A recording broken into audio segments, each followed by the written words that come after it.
If Mr. Guerrero will please lead us in a pledge of allegiance. Hand over heart. I pledge allegiance to the flag of the United States of America and to the republic of in which it stands, one nation, under God, indivisible, with liberty and justice for all. There was no action taken in closed session this evening. I have 3 revisions for the board agenda. The revisions are enclosure number 4, 5, and 6. This is the time for general public comment on items listed on this agenda. I'm sorry, public items listed on this agenda. The board asks that any public comment on any item listed on tonight's agenda be addressed at the time the item comes up for discussion by the board. Comments will be heard through our telephone call-in system. The call-in number is 559-931-8500. We will take calls in the orders they are received. When the board president asks for public comment on the item being presented, pursuant to board policy, the board may limit individual comments to no more than 3 minutes and individual topics to 20 minutes. The call-in number is 559-931-8500. If you have a specific question not related to items on tonight's agenda that you would like answered, please call the VUSD call center between 8 a.m. to 5 p.m. Monday through Thursday. The call center number is 559-730-7300. All right, we'll go in. Is there any public comment? No public comment. I got it. Okay. Threw me a curve on this one. Thank you. All right, we'll move right on to enclosure number 1, school opening for 2020-2021. Dr. Ravelin. Good evening, members of the board and President Crabtree, members of the public. Tonight, we bring to you our plans for reopening school. It's a very informative presentation. There's a lot of information. So for the board, I will try to go sort of in chunks so that you can ask questions as we go as needed. We also have with us tonight Megan Macy, our attorney from Lozano Smith. And so she is here to answer any board questions related to legal issues or processes that may come up as a result of this particular presentation. And there may be several questions. As I think most of you know, things are in a bit of a state of flux. So let me Dr. Ravelin? Yes. As you go through this presentation, would you take it on yourself to ask for questions since you'd know Yes. where that would be more comfortable? I will try to do my best. Because I'm in presentation mode, I can't see everybody, only a few of you. So you may have to help me out with that. Oh, okay. Will do. Very well. And then we'll have public comment after. Yes, yes, sir. Okay. So first, I want to make sure that once again, we thank our staff. We would be remiss if we didn't continually thank the dedicated staff who have been working on the reopening of school and serving our students throughout the summer. Our nutritional services team continues, and many of our administrators pitch in and help, and others serving meals to our students throughout this summer. And that is a huge undertaking. But we have many, many dedicated staff members who on their own time, and because they care so deeply about our children and the students and community that we serve, have been volunteering on committees. And you'll see the number of committees that have grown throughout the last 8 weeks. It's pretty amazing the work that they'll do. And tonight is really a result of the hard work that the committees have put forth.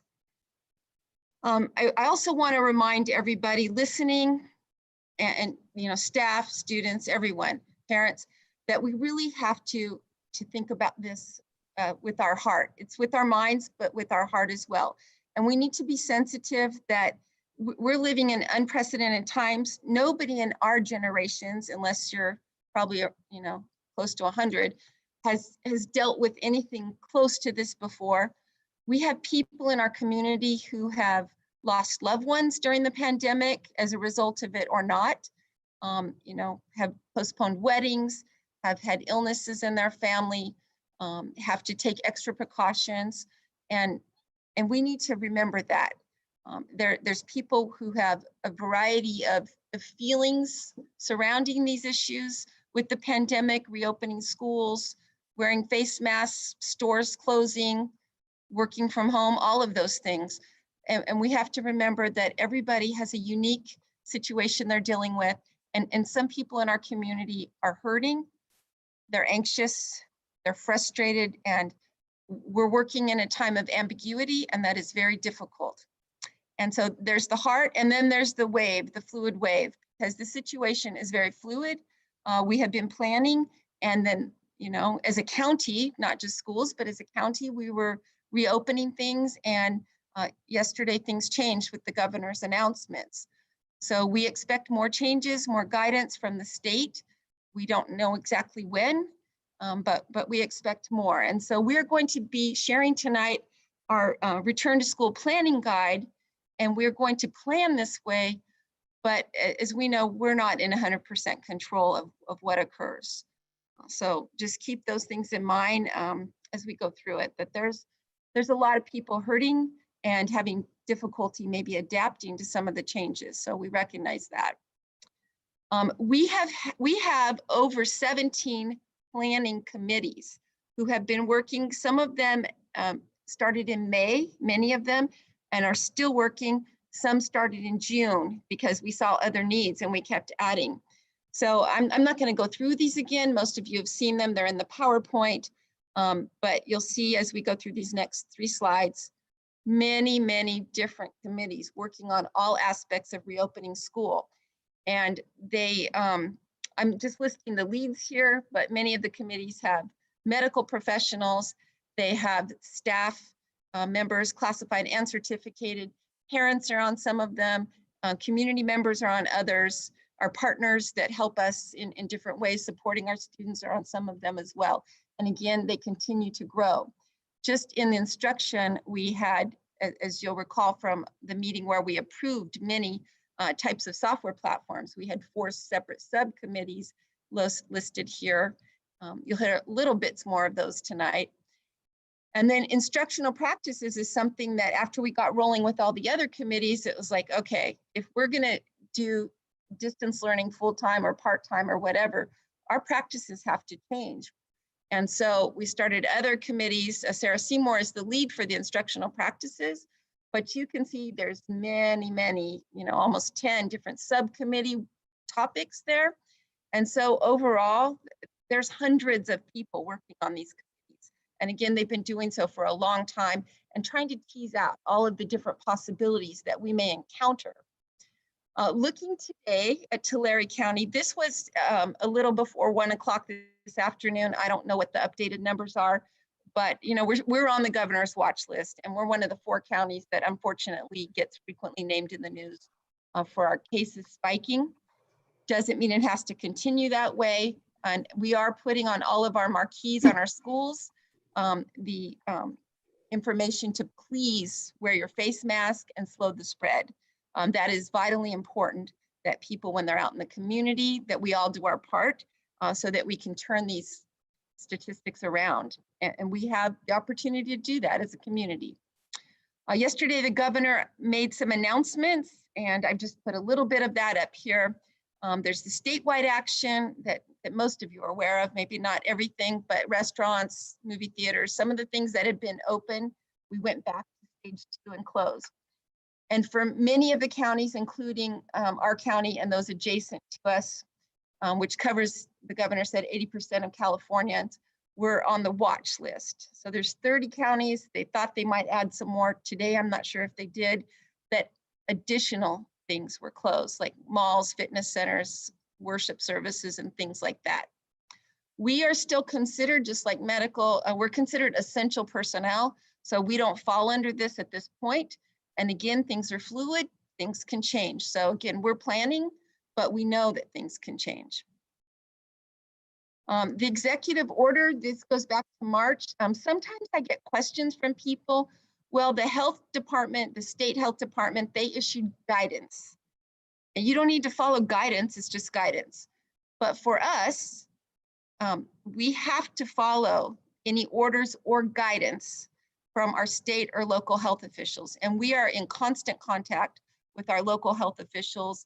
And then through the state health officials, I meet on a weekly basis with all the county, Tulare County superintendents. County Superintendent Tim Heyer holds a weekly meeting and updates us also on what's going on, as well as there's other agencies that update us. So executive orders are law, and this is what we will be held accountable for. So when we make our decision, what we are doing, you know, we're listening to our parents and our community and our staff. But the bottom line is we have to follow these orders. So as I've shared with you before, there's 2 layers of guidance. The California Department of Public Health, that's mandated guidance we have to follow. We learned yesterday that revisions are expected and that they're probably going to strengthen the requirements and confirm the 6 feet of social distancing, that it will be mandated, face masks are mandated, and there should be other guidance. We don't know when we will receive that, and we don't know exactly what that guidance will look like. So again, we're planning, things might change, and we will adapt to the changes as we need to. Okay, before I go on to the survey results, which I think are pretty interesting, and most of you will want that. Is there any questions so far? Yeah. Mr. Foster. Are the state mandates or executive orders as strong as or stronger than the federal government's?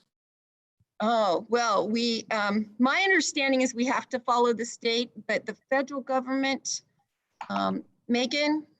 Sure. Ms. Macy, if you're around. Yes, happy to jump in. So the school district is under the auspices and really control of the orders from the state. The federal government does provide guidance, and obviously there is a fair amount of guidance coming out from CDC, for instance.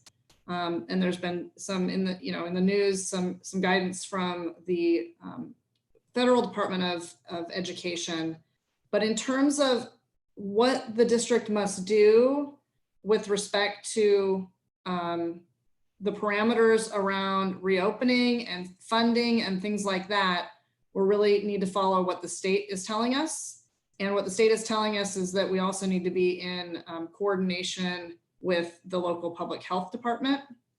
And of course, the state government is also looking at a lot of the guidance from CDC and in coordination with the federal government. So. Any other questions? Okay. Mrs. Naylor? Did you have something? No? Okay, go ahead, Dr. We'll Evans. move on. So next I want to switch gears a little bit and talk about the survey. The survey closed last night at 5 o'clock. So this is very recent data, which has changed some since the first sort of survey that we did. We did 2 surveys. This first one I'm going to talk about is the Family and Community Engagement Survey, which was really a more focused needs assessment to help us in our planning. So we asked parents and guardians to fill out 1 survey per child because the needs might be different if you have a high schooler, a middle schooler, or primary grade student. We have 29,000 students, and we had 10,048 responses. That is huge for a survey. In surveys, usually if you get 10%, you're doing awesome. So this is an amazing, over 1/3 of the children were representative, and this was per student ID, and so we know that it's secure. We got some good information for our partners in that a little over 2,000 of the respondents are interested in some type of childcare. They need childcare. And so far, 512 need Wi-Fi access. And those may be from the same family, some of them, so we would only need a hotspot per family. So that's some basic information, but that helps us in our planning, and it helps us work with Pro Youth. And we're continuing to work with Pro Youth. I meet with Dr. Pinto on Zoom every week and update her, and we're talking about daytime and after school scenarios. So they're planning for both after school care and then all day care for if we're in a model that's hybrid, that students aren't in school. They are also going to have internet connectivity, excuse me, tutoring during the day available. So if we have students who are part-time at Heart for the day and part-time with us, and part of their assignment when they're not with us in school is that they go online, they will have facilitation to do that and the internet connectivity to do that. So if a teacher's Zooming with a small group, or they have to go online and complete an assignment, they'll be able to do that with Pro Youth. We're also coordinating with transportation and nutritional services. So all very important pieces. And I think she has about 8 large facilities so far. We may coordinate further with her if needed. When we look at this community survey from families, it really does very well proportionately represent our school sites. So 51.5% is from elementary, a little over 33% from our high schools, and then 15% from our middle schools. And remember, middle school is only 2 grade levels, high school's 4 grade levels, and then elementary's case 6, so 7 grade levels. So it really does mirror very well our population of our students. When we look at the instructional model, and again, this just closed last night, so over 5,000 of our parents indicated that they want their students back full-time at school. Go back to traditional. Over 2,200 prefer some type of hybrid, where you're learning part of the time at school, part of the time at home. 2,500 preferred full-time distance learning. That's an important number for us because that means that a large chunk of our students are going to want 100% learning at home, distance learning. And so we're going to need to work with our Teachers Association and figure out how to staff that. And then 171, which is a low number, but important, prefer homeschool, like our charter homeschool or VCIS type of work, so that the parent then provides the curriculum and support to students instead of the teacher. So that's the preference. Now, we also asked, because we know at this time we can't bring everybody back and maintain 6 feet of social distancing. So we asked, if we have to go hybrid, what model do you prefer? And looking at the preferences of our families, 60% prefer half day at school. So I would have a morning session and an afternoon session. That's the half day. And then the other half, whichever one you weren't at school, you would learn at home. But learning would continue, still learn full day. 32% prefer 2 full days per week at school. So all day long, but go twice a week. And then 8% filled in themselves a different type of option with comment. So the large majority of our parents and families want half days. That is especially important, I think, in the primary grades, if you're trying to teach children to read, or in some subject areas, it's more difficult if you don't have daily contact. So that may be why they have that preference. And I think the social emotional factor plays into it too, those connecting with students and their friends. Parent workshops, we had a very large number request, as you can see, a little over 6,000 request workshops. For us, this is fabulous because we want to engage parents and provide more workshops that the parents want, not just what we think they want. So they want training. These are just the top ones in programs that students would be using at home, strategies to support their students at home, strategies to support students with math, to support students with English language arts, and how to help in social emotional areas with supports. So those are the top ones requested, though there were others as well. For our parent workshops, we have been working very closely with Tammy Olson, the principal of Visalia Adult School, that we can use some of their infrastructure for training and coordinating with the Visalia Parent University.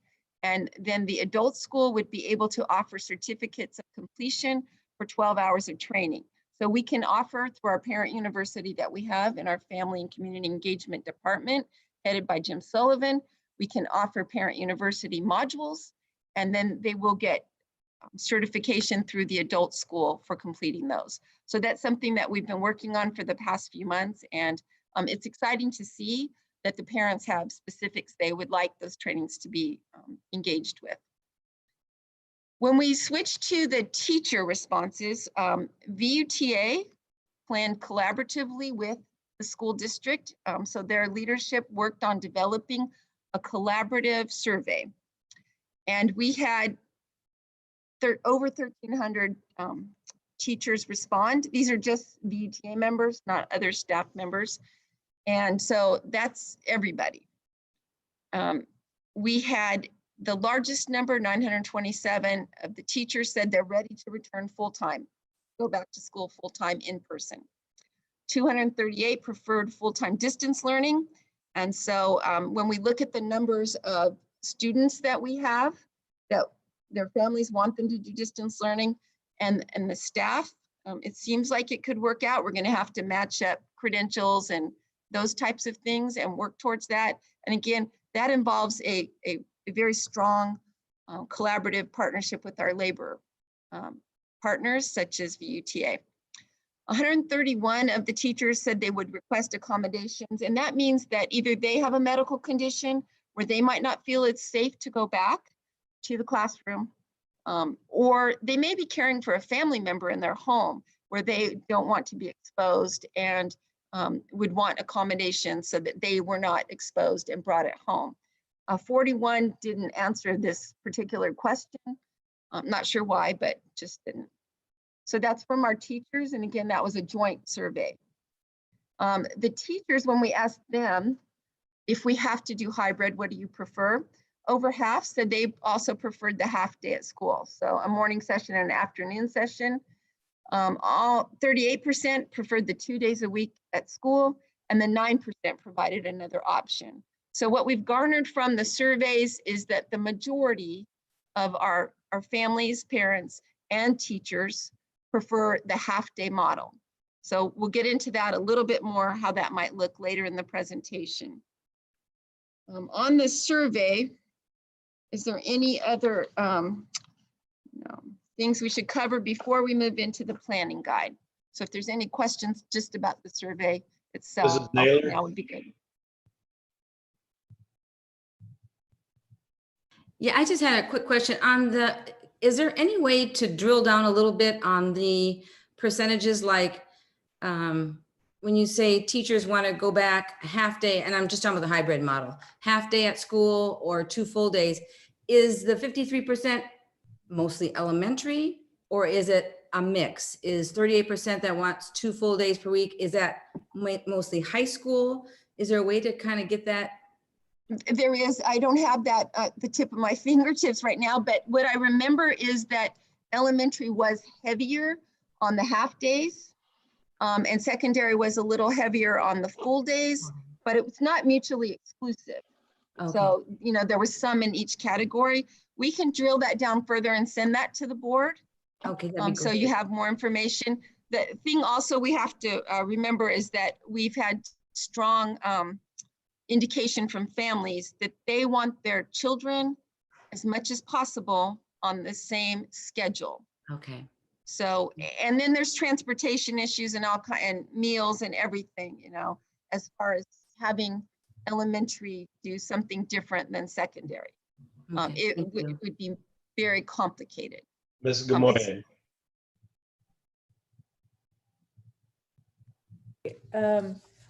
When you did the family survey, what about families that did not have computers or Wi-Fi?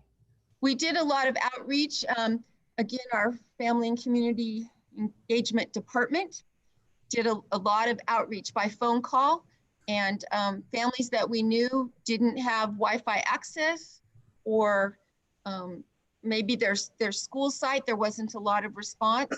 They made hundreds of phone calls and did surveys by hand. Perfect. Thank you for asking that question.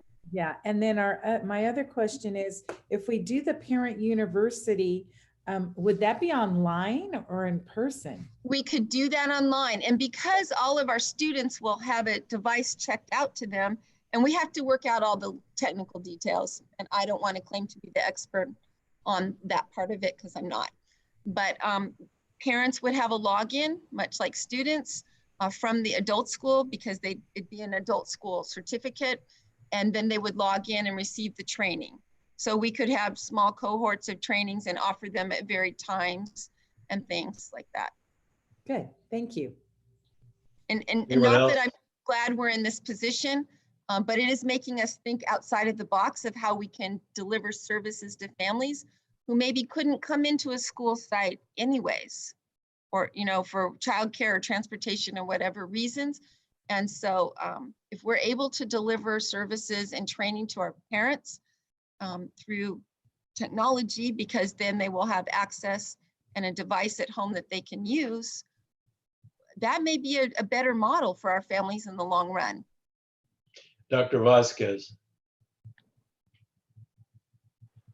Thank you, Mr. President. I'm really interested in this curriculum that you have for Parent University. I know that I've been trying for a long time to get more Parent University things available. Do they have to take the whole 12 units? Is there a way that they can see what you're offering? And I'm imagining that the first sessions would be on how to use your computer and how to access the Zoom. And some of those might have to be one-on-one tutoring or orientation or something in person to kind of walk them through.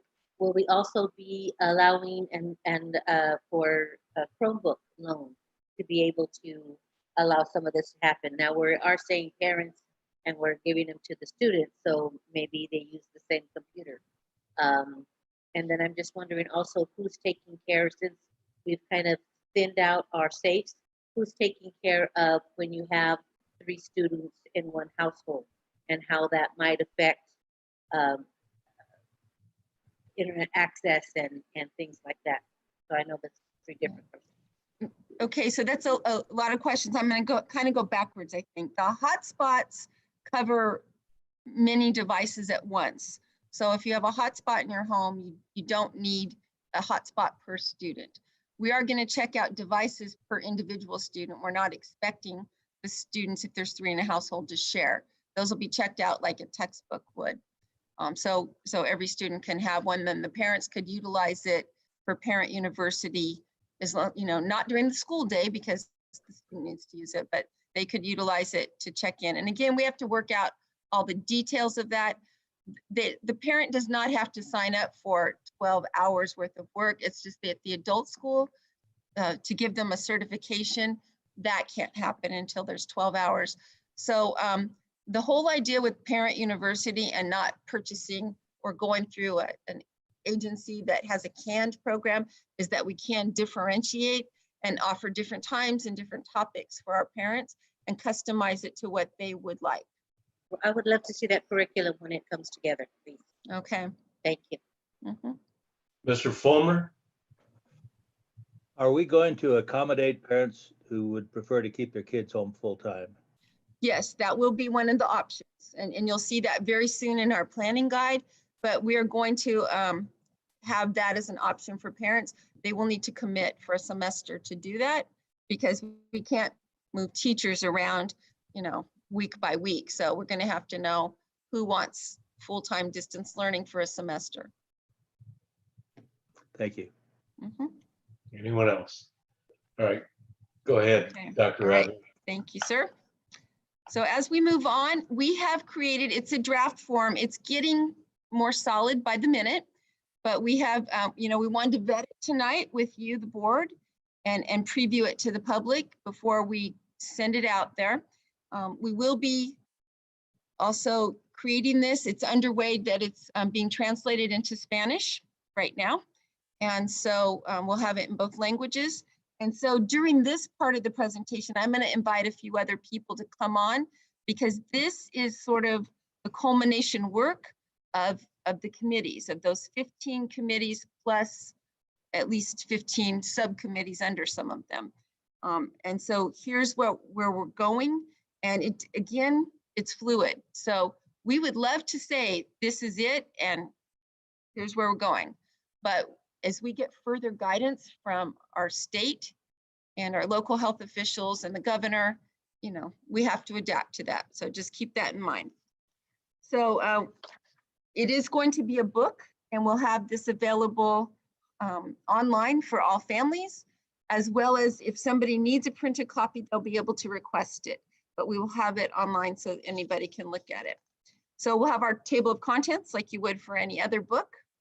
Our guiding principles, which we've shared here in these board meetings many times now, but that'll be in the book. A quick message from myself.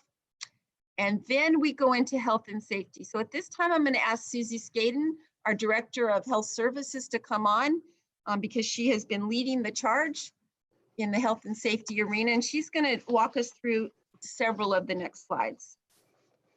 Okay. Thank you, Dr. Raveline, board president, and board members. The health and safety considerations are of high priority for all of our students. So just a brief overview on this slide is what we'll be covering, that we're going to have 6 feet of the social distancing, keep students in groups and that sort of thing. And it goes into much more detail as we go into the next slides. Okay, so when you say that, I'm going to change. Okay. Okay, so in our next slides here, like Dr. Raveline said, it's very fluid, but social distancing strategies, we are doing the 6 feet between desks. That means we'll have to have a lot less students in the classroom and make it work with the 6 feet distancing.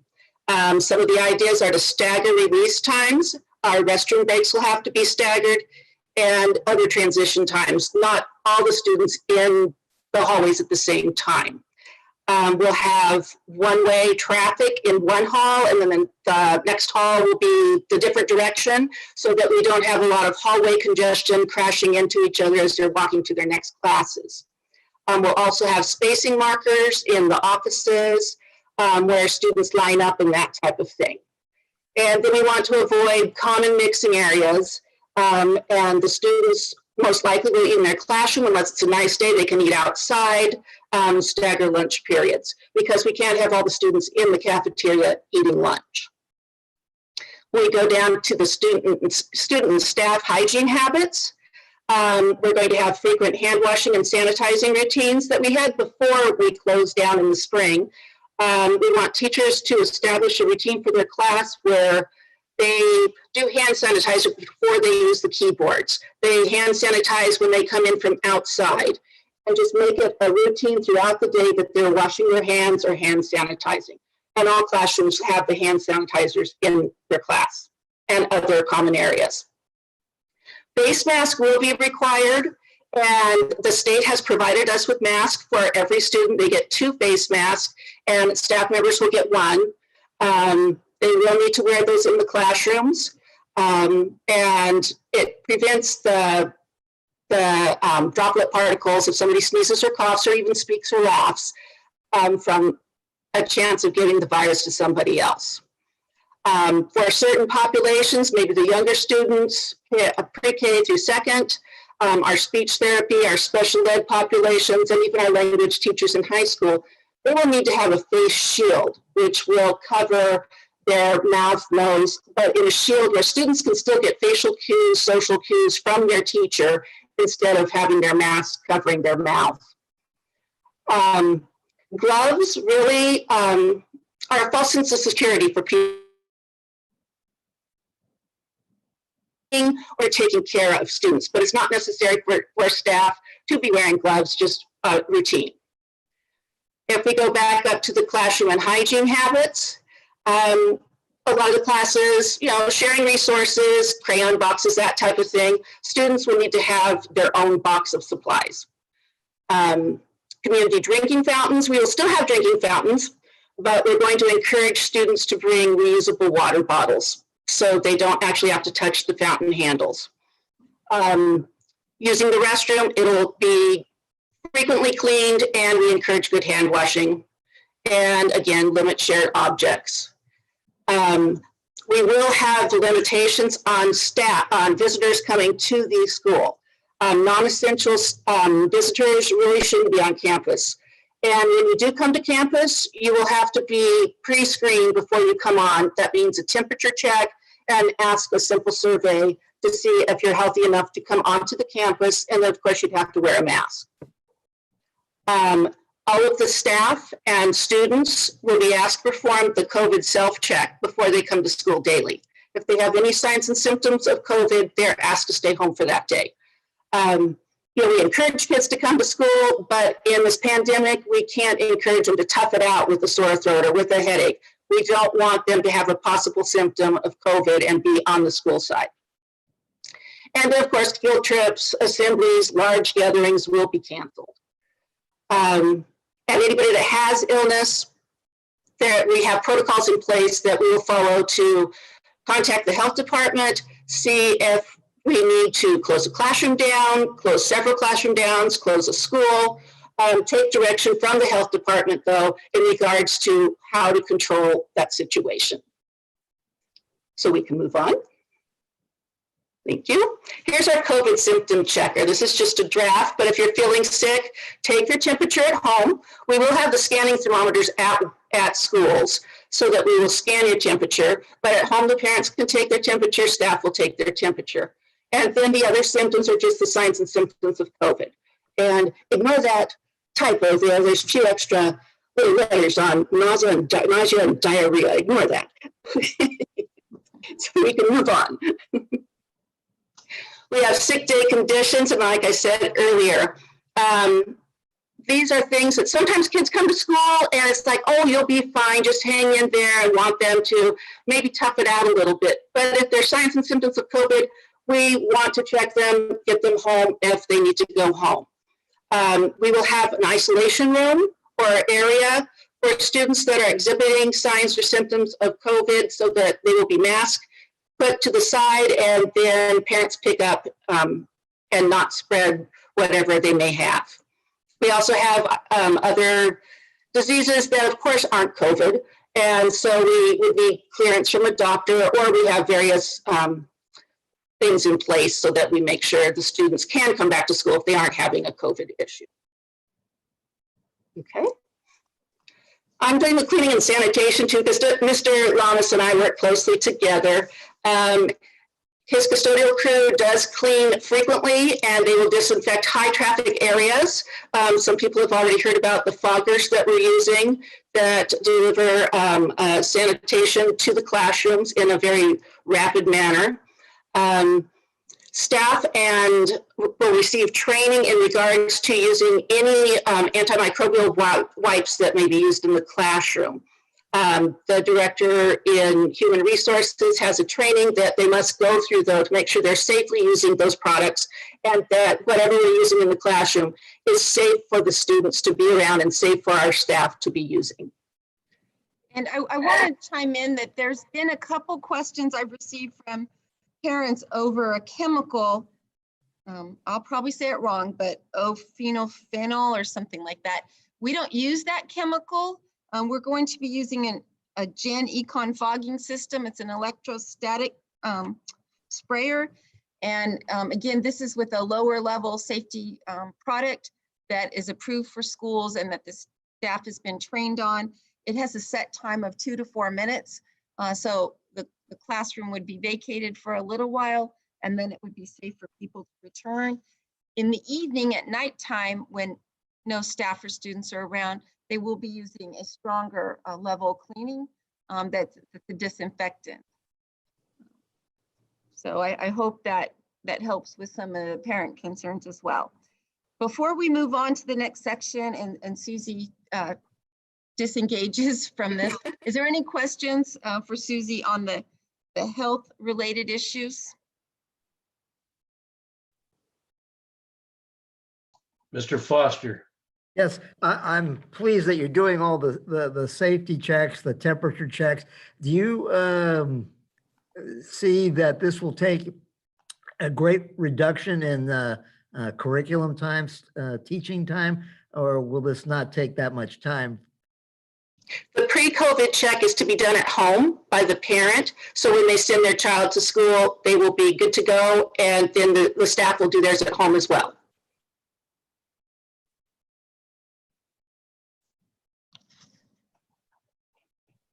Anyone else? Ms. Gamoyan. Okay, so we're not doing temperature checks when they come in. No, we're asking the parents to do that at home. Okay. But visitors coming in, we would have a scanning check. And if they come to the office with illness during the school day, we would do temperature checks. Okay, and then the masks that we're providing, are they washable? Yes, they're cloth masks and that way they can wear one day, take it home, wear it home, wash it, wear the second mask the second day, and alternate throughout the day. You can also wear ones that you've had at home or that you've purchased somewhere else, but we will supply the cloth mask for the students. And then are we providing the shields for the teachers that the kids have to see them? Are we? Yes, Okay. yes. And then also, could we provide, because some teachers were concerned, maybe it was the chemical that Dr. Raveline talked about that was carcinogenic. Yeah, we're not using that. Yeah. Okay, well, and just maybe provide though a Mhm. list of the, I guess you call it ingredients or like it's a food, but you know, a list of the stuff that's in it so, you know, people can actually read it. So Yeah, we can do that. And I think that we will be doing that on our website. Okay, perfect. Thank you. This is wonderful. Dr. Vasquez. I think Member Guerrero was before me. Mr. Guerrero. Yeah, my question has to do with ventilation. What are we doing to improve ventilation in our classrooms? There's been a lot of discussion on that in terms of all these cases rising. And, you know, we're talking about going back to school. What are we doing to improve ventilation? I'm told that the systems pull air from the outside and it ventilates the classroom, and you can also open the door to the classroom. That's my understanding when I ask about that. Yeah, well, there's some portables that don't have windows, you know, it's just the door, yes. And I think as we go through the number of students who may be 100% distance learning, you know, we'll be able to look at that and see which classrooms are more easily ventilated. And we will work with our HVAC experts in the district to make sure that that airflow is going. The hard thing too about the heat, like if we went back today, you know, if we have our doors and windows open, then the air conditioning units aren't keeping it cool. So we'll probably have to find a balance where they're open some of the time and then close some of the time, but have a lot of circulation going on. all right. Dr. Vasquez. Thank you, Mr. President. This is, I think, in your wheelhouse here, even though it's cleaning sanitation. Transportation, I read they're going to screen them when they get on or when they get off.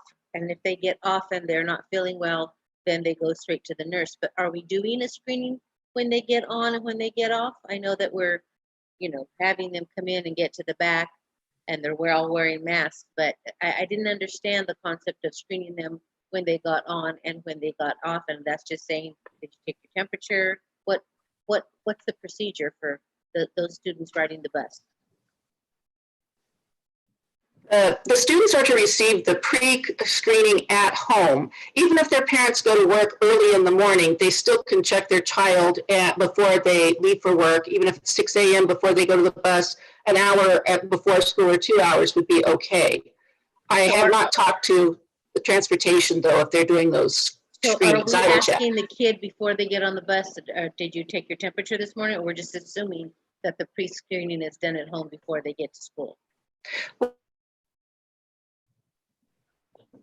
Yeah, as far as that. Along with the COVID check questions and also emergency card, the parents will be signing that they understand they'll do a COVID check. Okay, and then how many students in that sick room can we accommodate and still keep them 6 feet away from each other?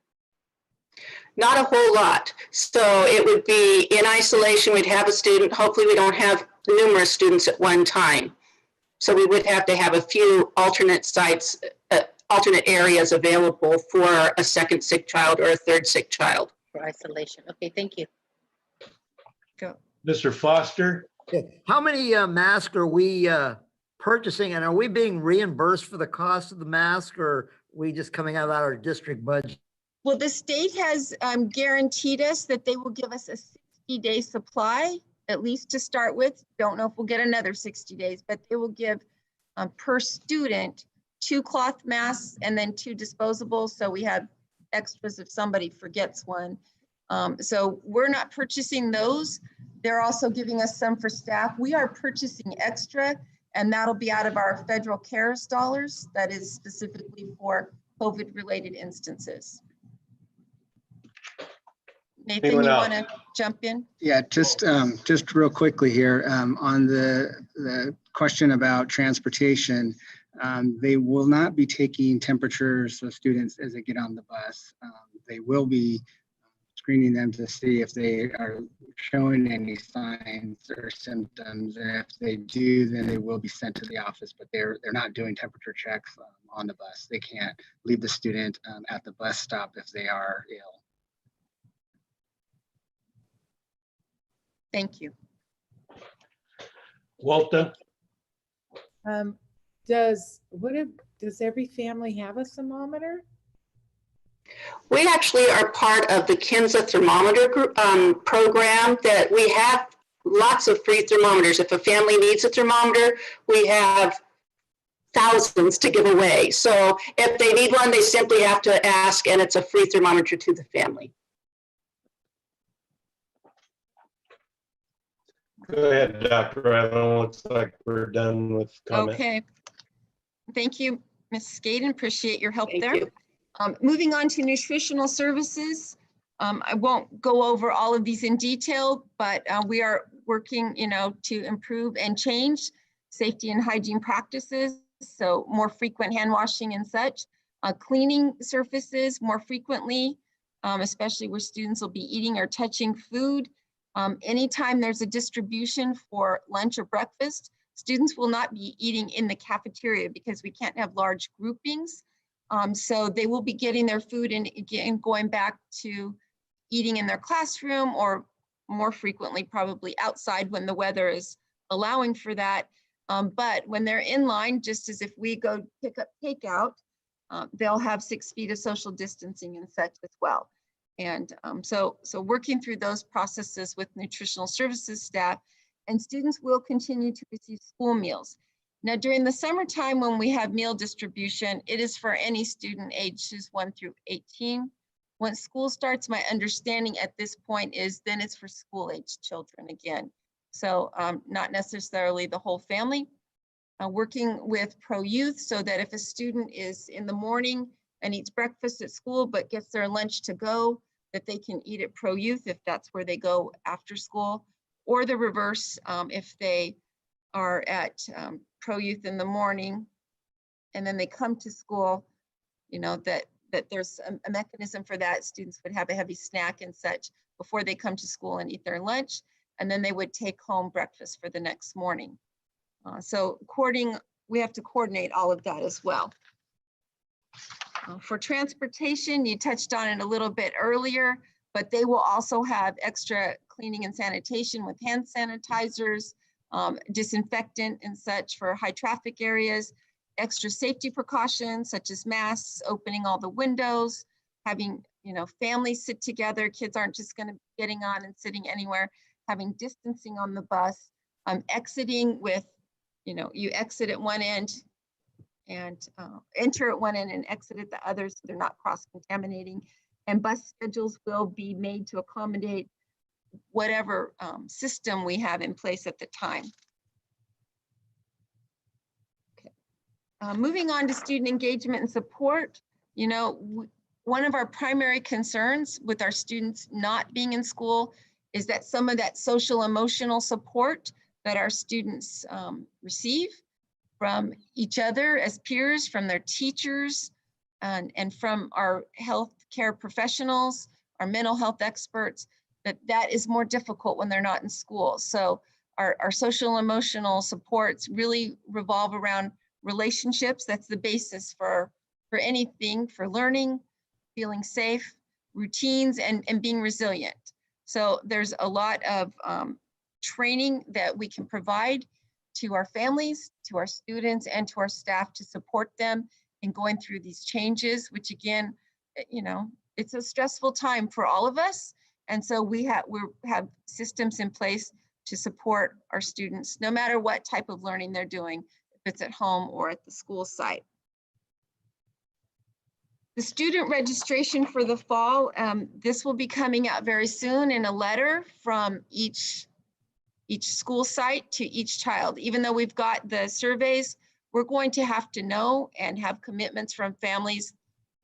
If you have your preference, would you choose hybrid instruction, option 1? Or do you want full-time distance learning, option 2? And you'll see this particular screen we already had translated in Spanish, so I thought I would share with you that it's the exact same thing, just the language changed. Hybrid instruction means that there's carefully planned work at home and carefully planned work at school. For a lot of teachers, and some of you who've taught before, you might think of flipping the classroom. That'll be one method that teachers could use, so that at home, when they can, students may watch a demonstration of a teacher that's been pre-recorded on a video, doing an experiment, reading a story, giving a lesson, how to weld. And then when they come to school, they would do the actual experiment, have a discussion around the book, or do the welding. So that's one way you can flip a classroom, so that you're using your in-class time hands-on or in discussion as much as possible. Many ways to do that, many ways that teachers can utilize that time that they're at home learning and have them ready to then learn when they come to school. So I won't go into all the details, but it's a blend. The plan that we have developed, which you'll see more of as we get into schedules, is that our students in the hybrid model would go to school Monday, Tuesday, Thursday, and Friday. Wednesday would be a day where some students might receive small group instruction, intervention, other types of services. And then Wednesday afternoon, we would be able to have professional development, professional learning communities, and those types of things for our teachers, because everybody's learning through this process. And no matter how it ends up looking, our teachers need time. And it's not gonna, it's not a light switch. You don't learn how to teach online in a nanosecond. It's gonna take time. Teachers need time to learn from experts, learn from each other, experiment, try things. And so we need time every week to help build their skills and confidence. And we have expert teachers who are definitely willing and ready to help our other teachers as well.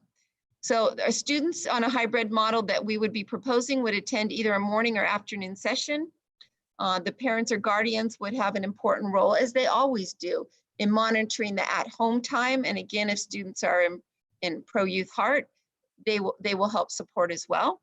But when somebody is doing the at-home learning, it's not if you feel like it. It will be graded. We have to monitor and assess the time. We have to keep track of the assignments, just like as if they were in school. So it's all our standards-based, follow the pacing guides, all of the things you would normally do if you were at school all day. Or option 2 is full-time distance learning. And that, again, is not like you just get to come on the computer when you feel like it. Students will still have a schedule that they need to follow. It's just that the student and the instructor are always in different locations and they're not together. That does place a larger burden on the parents and guardians to make sure that there's a place at home that the student has available to use the equipment to get online with the teacher to do the assignments online. Some of it might be computer-based, some of it wouldn't be. So depending on the subject and the grade level, it could look a little bit different for every student.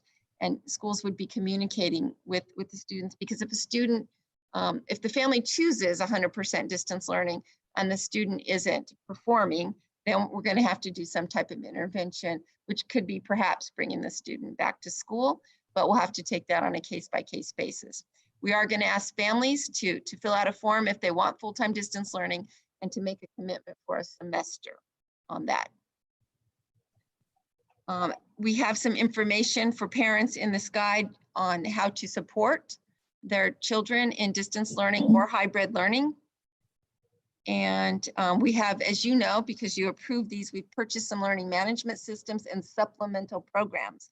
There's been some concerns from parents that the programs we purchased are going to be instead of teaching. That is not the case at all. These are just district-wide supplemental programs. So the learning management system that was chosen is Schoology. It dovetails, because it's from the same company as PowerSchool, And so that is going to be a district-wide system that does not preclude teachers from using things they're already familiar with. In fact, we expect to be a slow transition. So I'm sure many of our schools and teachers will continue to use Google Classroom or Class Dojo for a while until they become comfortable and fully competent using the learning management system. So we're going to have an expert group being trained on that. They've already started training so they can support all of our teachers, and we'll be easing into that. We've also purchased Zoom for educators. It's a little bit of an upgrade from the regular Zoom with more controls, and video conferencing is most effective for small group learning. It's not as effective for a whole group, but again, we're going to provide training for teachers, and through their professional learning communities and through the professional development, they'll develop and learn what best works for them and for their students. For our English language arts and math, we've purchased iReady, that is supplemental software.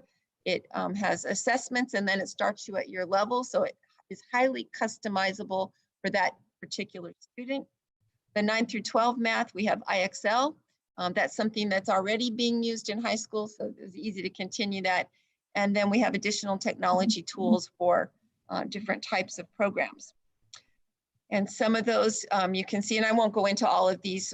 These were presented to you by Dr. Paraso a couple meetings ago. We have for science, social studies, for visual and performing arts, our career technical education, world languages and culture, and such. So we have a vast array of products that are high quality that our teachers can use with the students as supplemental while they're learning at home. For special education services, those continue just like they have been. We have direct services, and then we have tools that we can use also to touch base with our students when they're not in the classroom.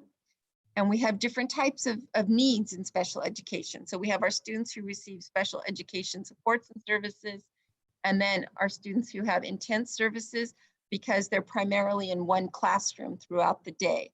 And we will be modifying the services those students get based on their IEP, their individual education plans, and the needs of that particular child. Technology, we've talked significantly about the Chromebooks and technology, so there's a page on that. We are going to have families sign an agreement when they check out the Chromebooks and to use the technology, the hotspots, because we have acceptable use agreements. And when they use our Chromebooks, then we're able to make sure that we filter so that inappropriate images and websites and such aren't allowed through.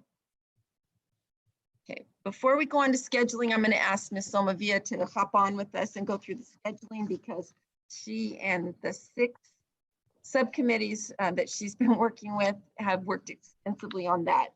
Are there questions in the materials we've covered before we get into scheduling? Ms. Gamoyan? I'm impressed. I'm excited. We're doing some good things here. It will not look like it looked in the spring. So no. Thank you. Okay, so I have a question. What is the timeline on training staff? We're going to get to that a little bit later, but we already have staff being trained. That's Okay. already started. And when we get sort of more, it's kind of towards the end of the presentation, there's a slide on professional development. Okay. And then I have Dr. Black sort of on standby if I am not able to answer your questions. Okay. Mrs. Naylor?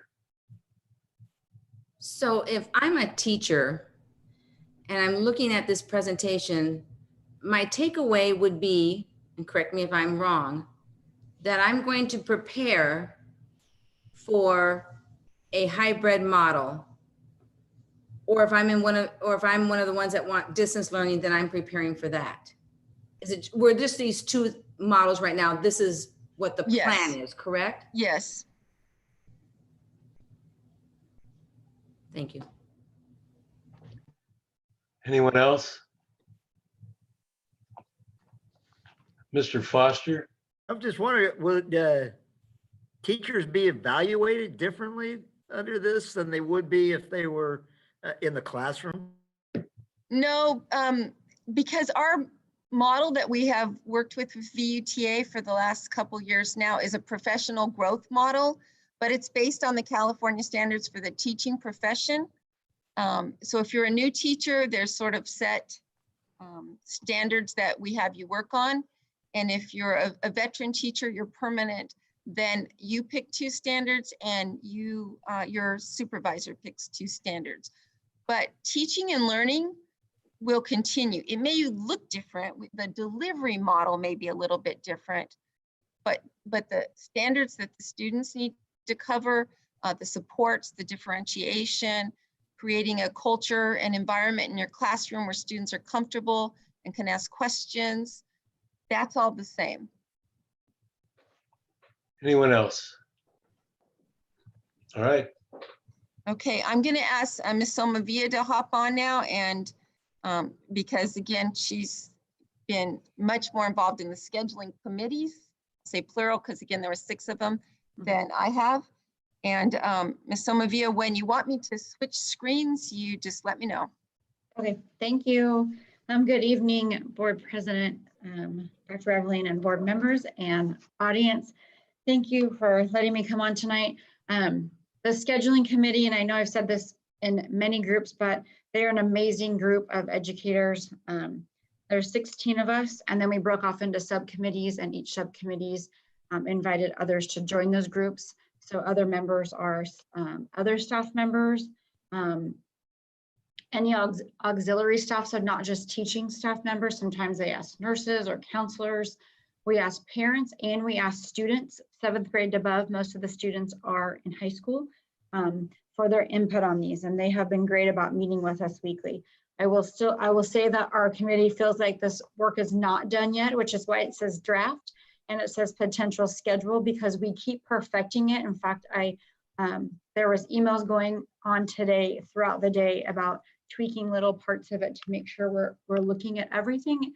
We're covering everything to make sure staff and students are getting what they need.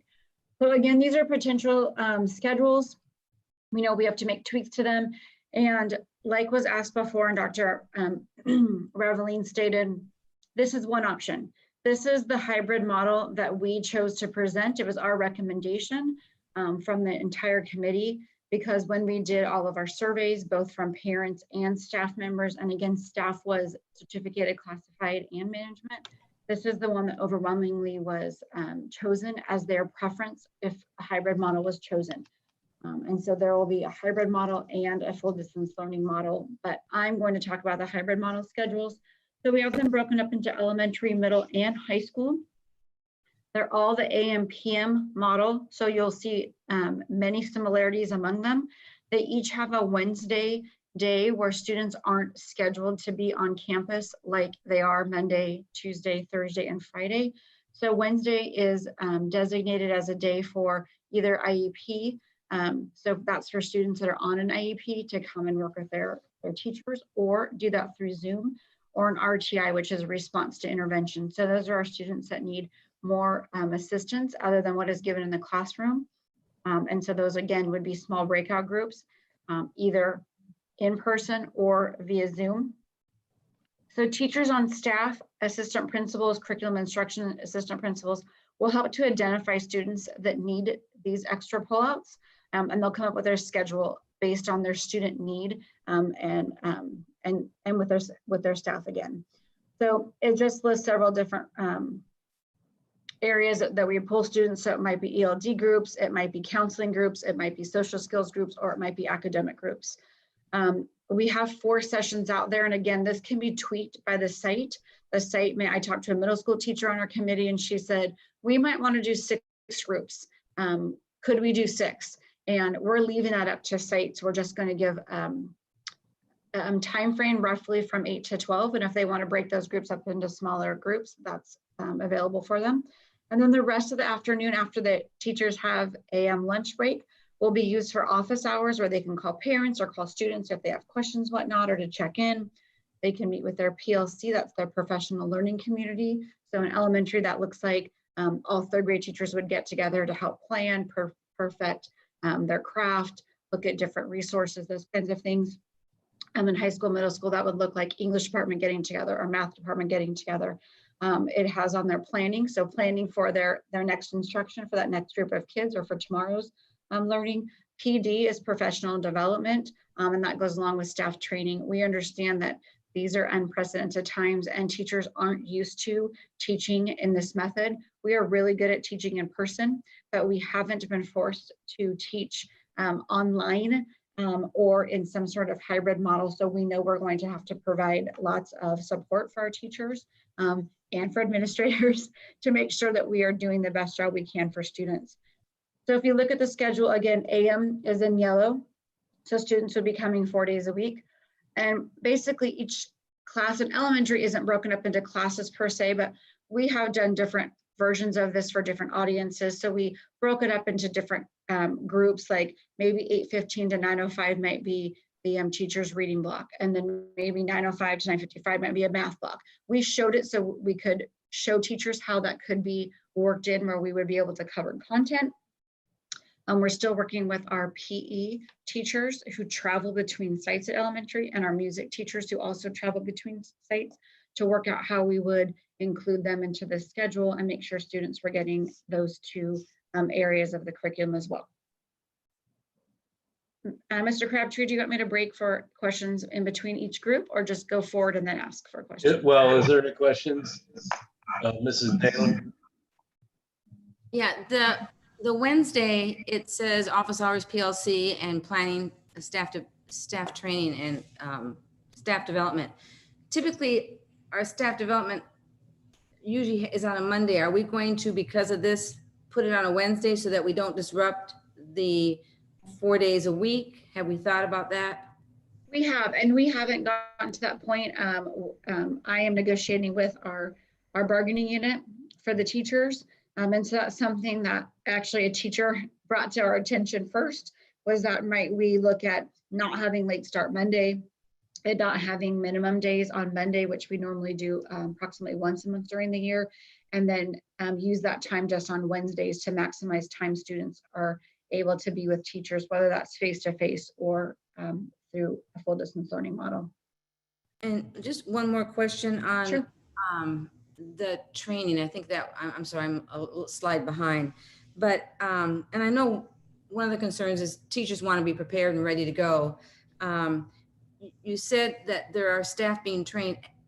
Is that at every site? And if it's not, are those names being sent to our teachers so they know maybe who to, because I'm gonna tell you, as a teacher, I want to get ready. I want to get going right now. So do they have access to teachers that are the leaders or the ones that are being trained so that they can get going?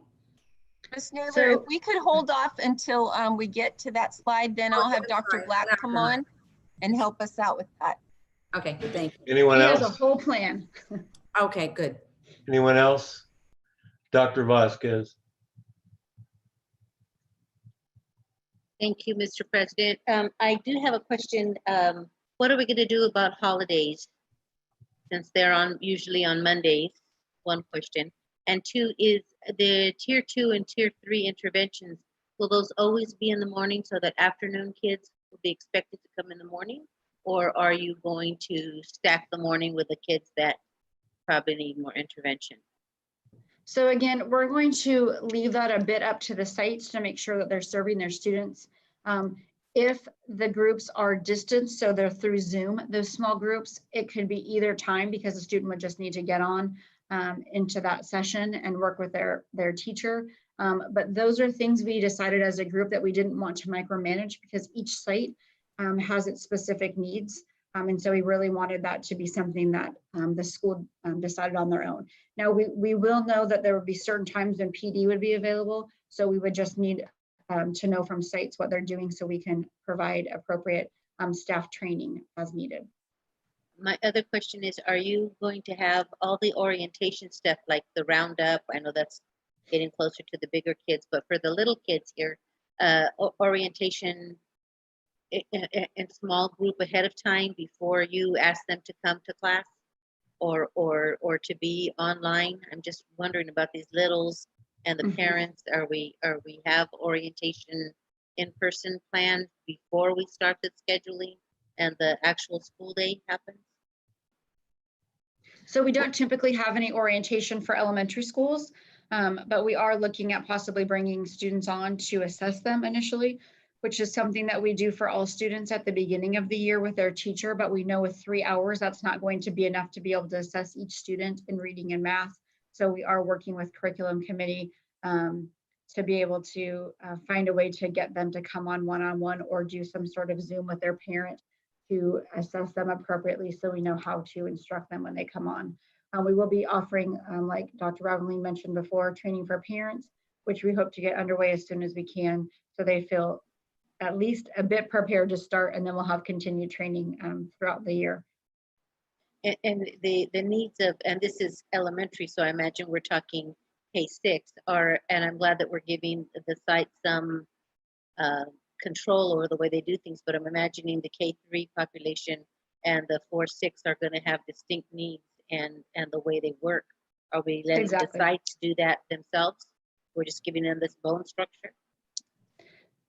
That hasn't been part of my scheduling committee, but I will tell you in just general conversations about that is we'll give general guidelines, but again, we want to give some autonomy to school sites to make sure that they're meeting the needs of their students and their parents. We know that there is a great need for both students and parents to be trained on our technology to make sure that they can access it and aren't feeling like, oh gosh, I'm locked out, I don't know how to log in, and they feel like they're missing instruction. So we will make sure that we get them trained and understand how to work the computer and the different programs, and that we'll have someone on each site available, if they need help, that they can help walk them through. We'll also be using our tech services to help us with that as well. Is that part of what we were talking about with the parent university? We're going to keep the adult school involved in that so that we can offer parent instruction and have structured, I want to talk about dojo, Yes. I want to learn about this and that kind of stuff.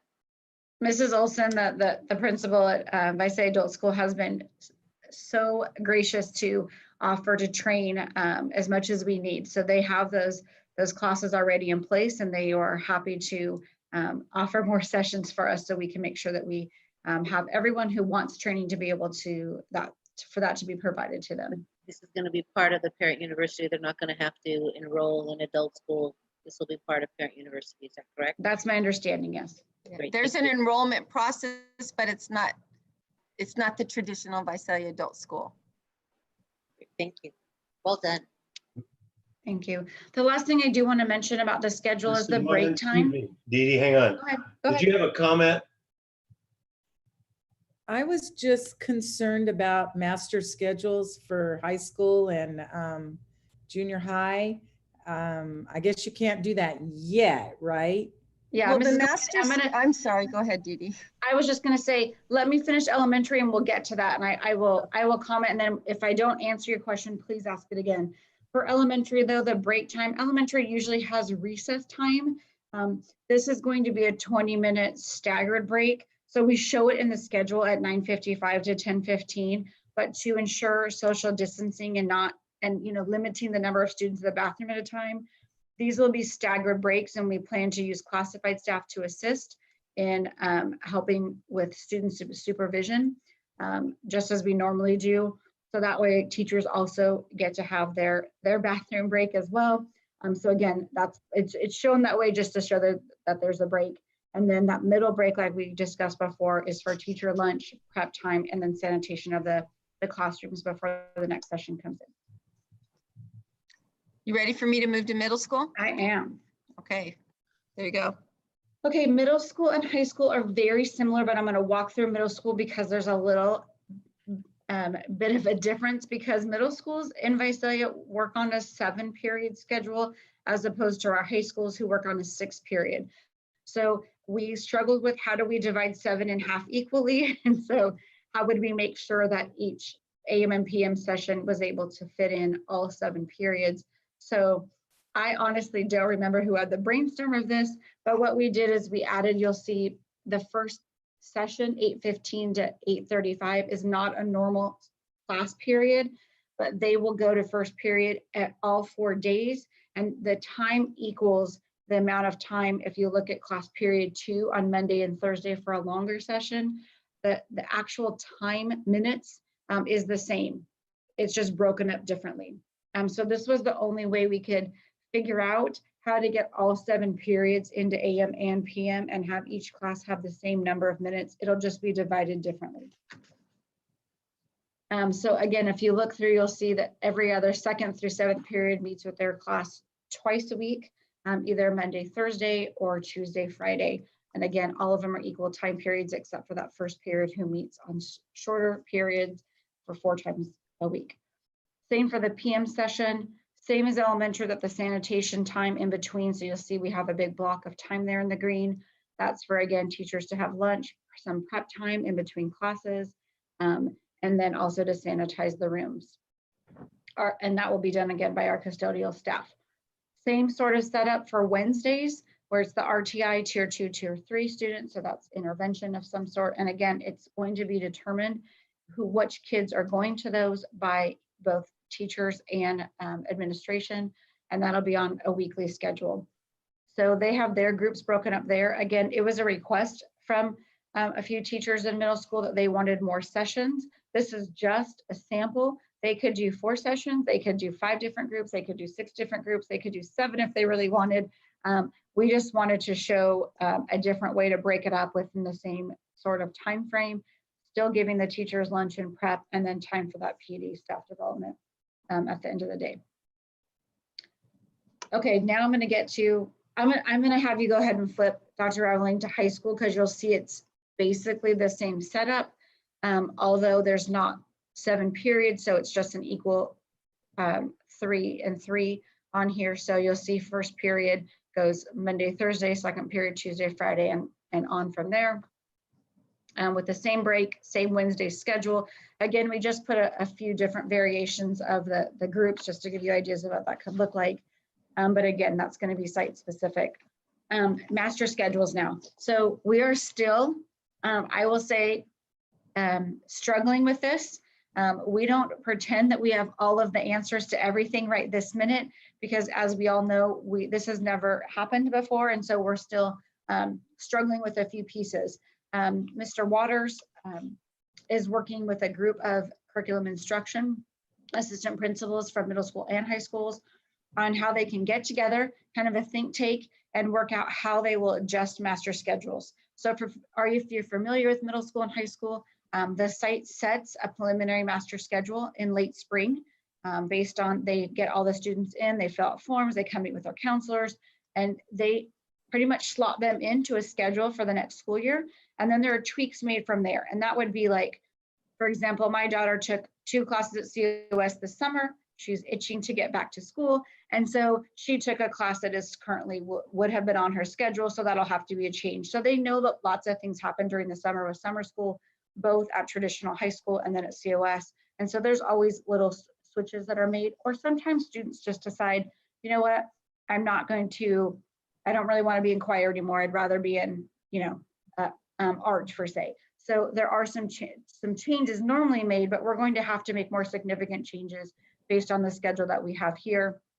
So again, Mr. Waters will be working with all the curriculum instruction assistant principals to make sure that they are being getting it done in a timely fashion, but also try not to invent the wheel at every school and really work together as a team to figure out the best way to do this. So more to come on that. Good morning. I'm not sure if that completely answers your question, but they are definitely working on that. In fact, Mr. Waters sent a pretty extensive email after talking to some curriculum and instruction assistant principals on wonders, areas that they have to really think through, those kinds of things, but a very detailed list. So they know that their work is definitely cut out for them in the next couple of days. Mrs. Naylor? So I'm glad to hear that he's working with them, because the master schedule, and I've worked with it for many, many years, it is very difficult. And the sooner we can identify the kids that are going to be distant learning and that are going to be in the classes, because, anyway, it takes a lot of work. It's not like elementary school at all. Are we offering pre-first? Because in middle school and high school, pre-first is an option. What are we doing with that? So pre-first, we are still planning on having pre-first as an option. As you probably know, not every student takes a pre-first class. Right. And so if we can plug all those students in before the AM session starts as a typical pre-first, we will do that. If we can't, then we'll look at possibly adding a pre-first at the end of the day or somewhere else to make sure that we can accommodate everyone. So how is that going to split though? I know not as many kids take it, but they're pretty big numbers. How does that look with splitting? Because there is no AM, PM on that. Or are you There thinking? won't be. Yeah, there definitely won't be. And we've at this point we decided, let's see how many kids are coming back and see where we need to plug them all in. It's going to mimic basically for that pre-first class more of what the middle school schedule for that first period looks like, where it's going to be every day for a shorter period of time. So they can get it, or we could do 2 longer sessions and make an AM, 2 sessions, Monday, Tuesday a session, or Monday, Thursday 1 session, and Tuesday, Friday. So there's a couple different options we can do in there. Waters is going to help work accommodate. with the CNIs Mr. Waters, yes, we'll be working on that as well. Okay, that makes me feel better. Another quick question. Definitely his area. I know. Oh, I know. Those teachers, I know that at El de Monte, we had teachers that were traveling teachers, or at Mount Whitney where they have to go between sites. When they're doing these little, like you'd go 1, 3, 5, 2, is there accommodations for that to happen? Have we thought about that, or are you going to? Yes, we have thought about it. So we will continue to work on that. There's one teacher who splits between a middle school and a high school. So we're going to have to be very careful about that split to work with that specific middle school and high school to make sure bell schedules match up. They will get 1 period to travel in between, but we still have to make sure that that schedule's very well aligned. As you may know, not every school will start at 8:15, just as the schedule shows. We have to stagger them a bit because of transportation. And so that's why I'm saying we have to make sure that the times fit so that teacher has adequate time to have lunch and a break before they get on to their next site. I just encourage that we can make a decision and identify kids as quickly as possible, only because, again, I say this and I just know how difficult it is in middle school and high school to get a master schedule together. And I just want to make sure that we hit the ground running, all boots on the ground, and make sure that we involve the sites. And so. Oh, absolutely. Okay, thank you. Yes, that's work that can't be done here at district office. It has to be done at the sites, as you are very well aware of that from working at a high school. So, we are working with Mike again and working with other curriculum instructional. In fact, I had the Mount Whitney CNI on our scheduling committee for that very reason, to make sure we are cognizant of specific things that we really need to take into account for scheduling. That's not my forte, and so I'm not even going to pretend that I'm going to help with that. I will help them in any way, but I'm not the one coming up with how that will actually work. Dr. Vasquez. Thank you. So am I hearing correctly that the pre-first would only be offered to the people that are coming on campus? Are you asking, would it only be offered to students that would do the hybrid model? Yes. No, so we can offer it to students on full distance learning as well.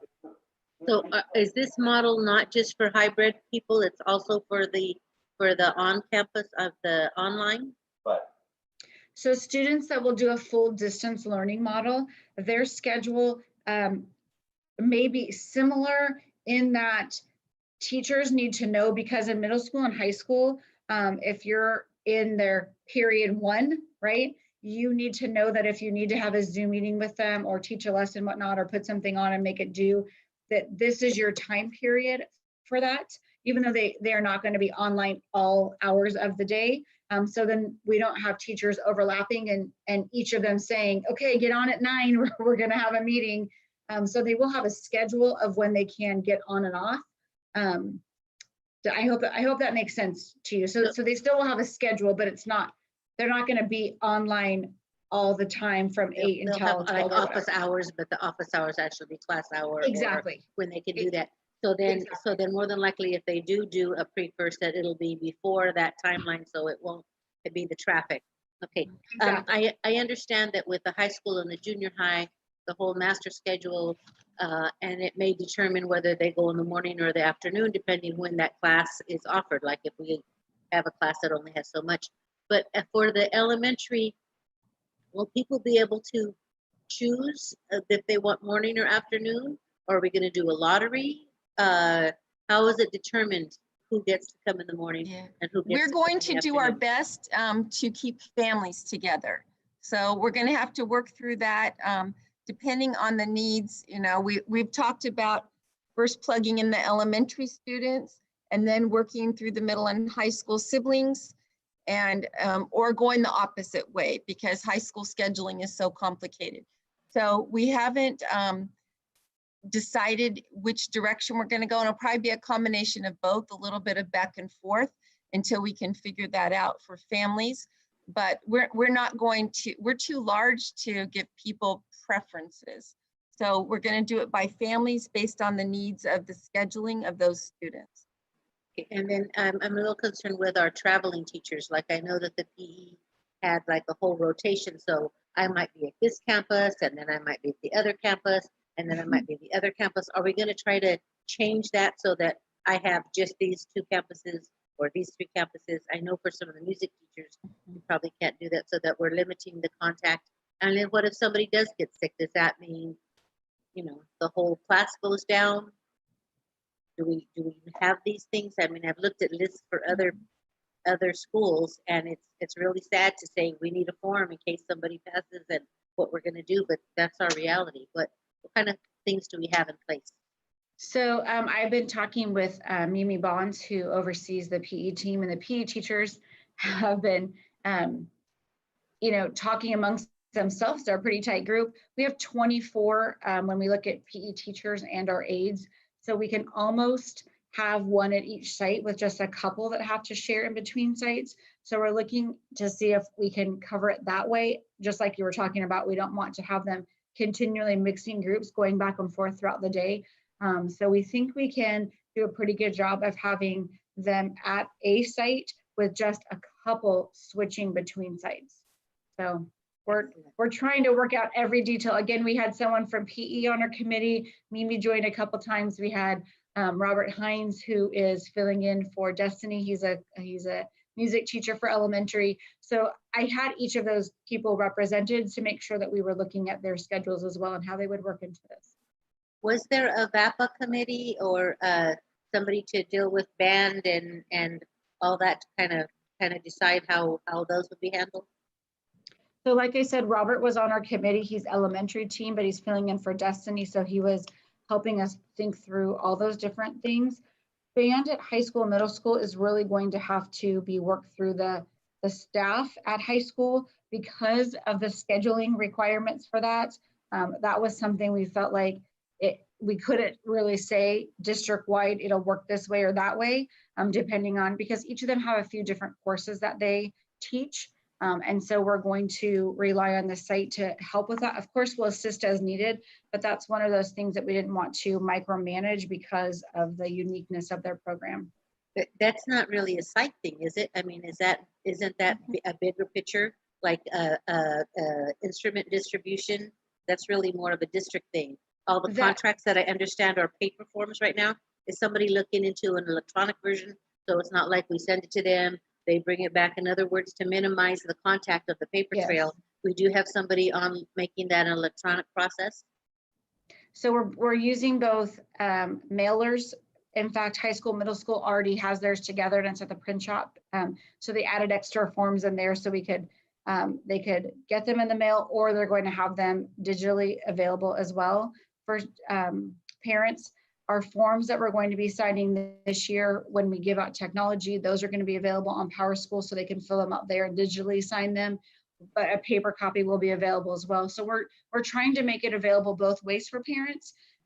We know that it would be safer, right, if everyone was able to do it digitally, but we know that that's not how each parent can do it or is comfortable doing it. So we'll have both ways available for each of the forms that have to be filled out. But we have somebody to be able, I know that we weren't able to give out instruments the last semester, but this semester we do have somebody on that so that they can get their instruments sooner and we Yes, can, they've been cleaning the instruments and prepping them to get ready for redistribution. We did allow high school students and middle school students that were continuing in band to keep their instruments or orchestra. So the elementary is the ones that we took them from, and then we will redistribute to them after, when school gets going. They don't usually start the first couple of weeks with their instruments. but other than that one person that you had on that team, you don't have a music VAPA, a committee to kind of go through, since it is a more district thing, right? Your orchestra, your band, they kind of, again, like the PE teachers are all over the place, correct? So our PE team is just for elementary. So PE at each site, again, that would be worked out at the site. And band, although we distribute all of our instruments, the bands are each at their sites. They have their band teacher at their site, their orchestra teacher at their site. So they would work with their site to determine when that would be offered. It's in that whole master schedule that they really have to work out when would be best to hold those classes. Okay, good, thank you. You're welcome. Mr. Fulmer.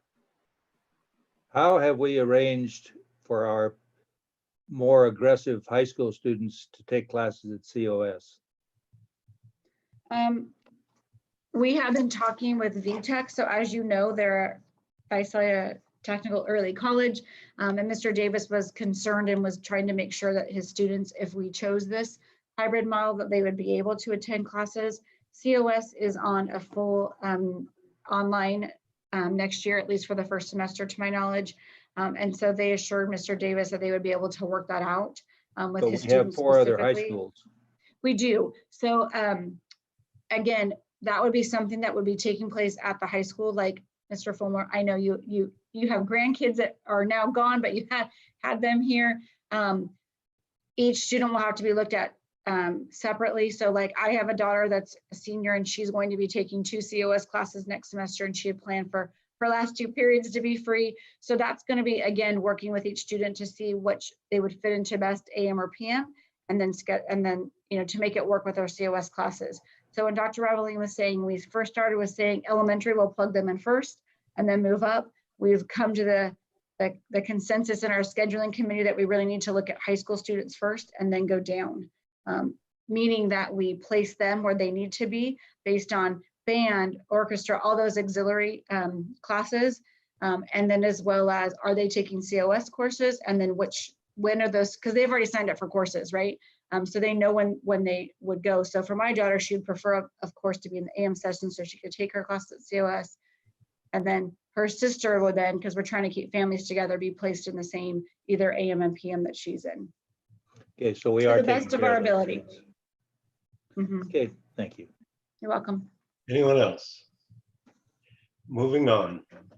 Okay, I just want to share with you next a potential, again, this is potential for our special education programs where students are mostly in the same classroom all day, our intensive programs, so our SLCs and things like if students enrolled in the Compass program. We also have a longer everyday schedule.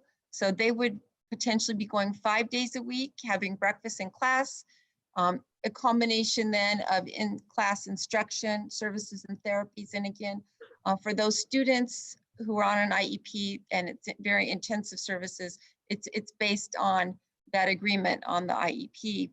And so they would be going a longer day every day till 1:30, except on Wednesdays, potentially they'd be released at 11. And then we would still have time for some guided instruction for Zoom, small groups, working and checking in with families. And then the teachers would still have the opportunity to have office hours, PLC, and professional development planning time in the Wednesday afternoons, just like teachers in all the other programs. So that is something that we're also looking at separately as our intensive special ed programs. Co-curricular and extracurricular activities. We have guidelines for those right now. Those guidelines, which we had put out earlier in the year, unfortunately, we had to pull back on that. And working with our local health officials right now, we are not going to do extracurricular and co-curricular activities. It looks like throughout the state, those won't be happening at this time. But when we are able to do them, we have guidelines such as no more than 10 people in a cohort, social distancing, visitors not being allowed, until the state reopens further down the road, signed waivers by parents, extra cleaning, and all of those things.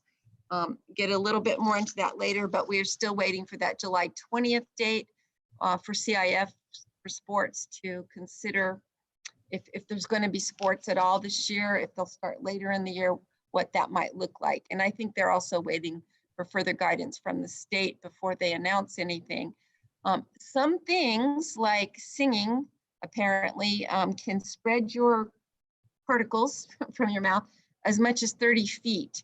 And so blowing instruments and singing and those kinds of things are very difficult. So we are going to rely on the expertise of our music instructors to help us figure out in small groups.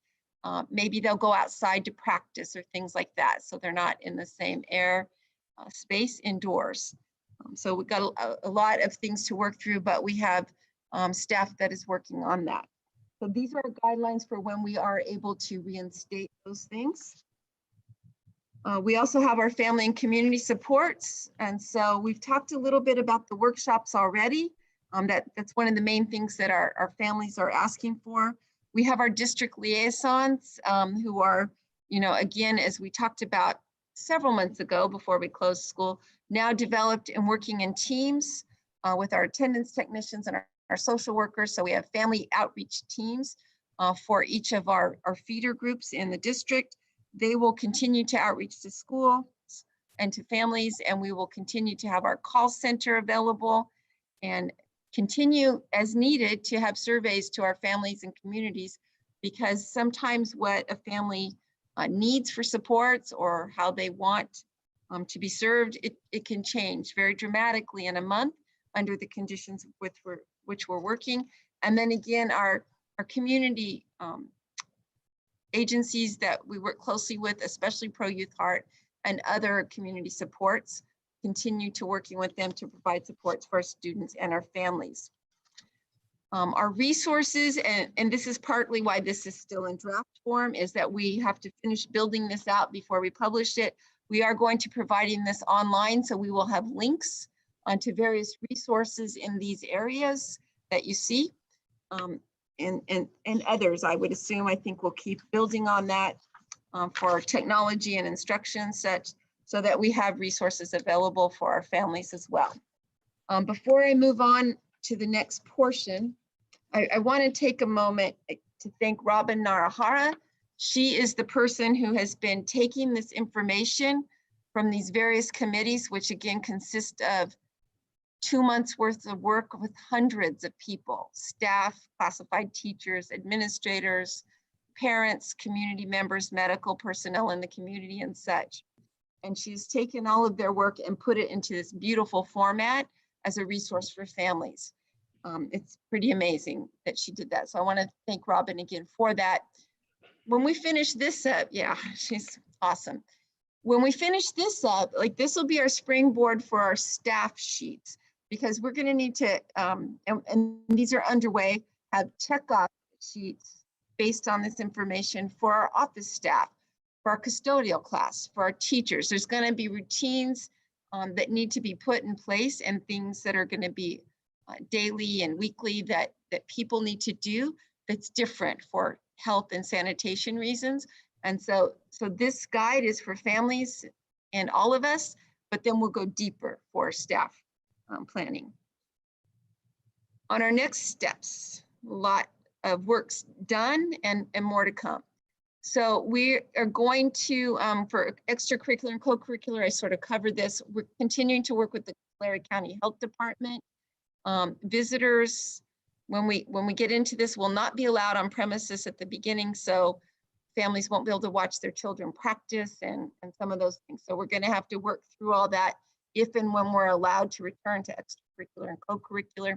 And again, we're waiting for CIF to let us know if athletics is going to even start, if it'll start in January, or if it's going to happen at all this year. So waiting for that information. Professional development, I'm going to ask Dr. Black to get on here in a minute.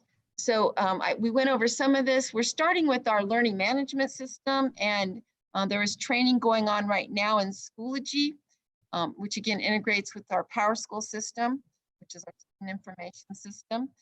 And Schoology uses a train the trainer model. So right now the expert group is being trained, and there's online training available that anybody can utilize. And then there'll be grade level training. And I'm going to have Dr. Black talk about that in a little bit. He's also going to talk about the iReady program, which is K through 8 English language arts and the mathematics. There's a leadership group that will be starting in late July training, and then sites will be trained through a rotation basis. I think it's important, as anxious as everybody in, professional development doesn't work well when it's a one and done, or you get a week of like heavy duty training and then you're expected to implement it. Just like students don't learn that way, adults don't either.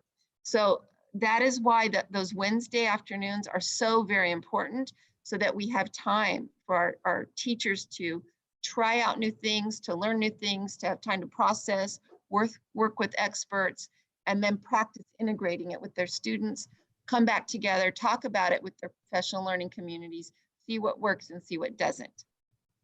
And so we do not expect everyone to be an expert at using the systems and the products when school starts. That's not realistic, and that's not how good professional development works. So Bill, I can't see you because I can only see the PowerPoint.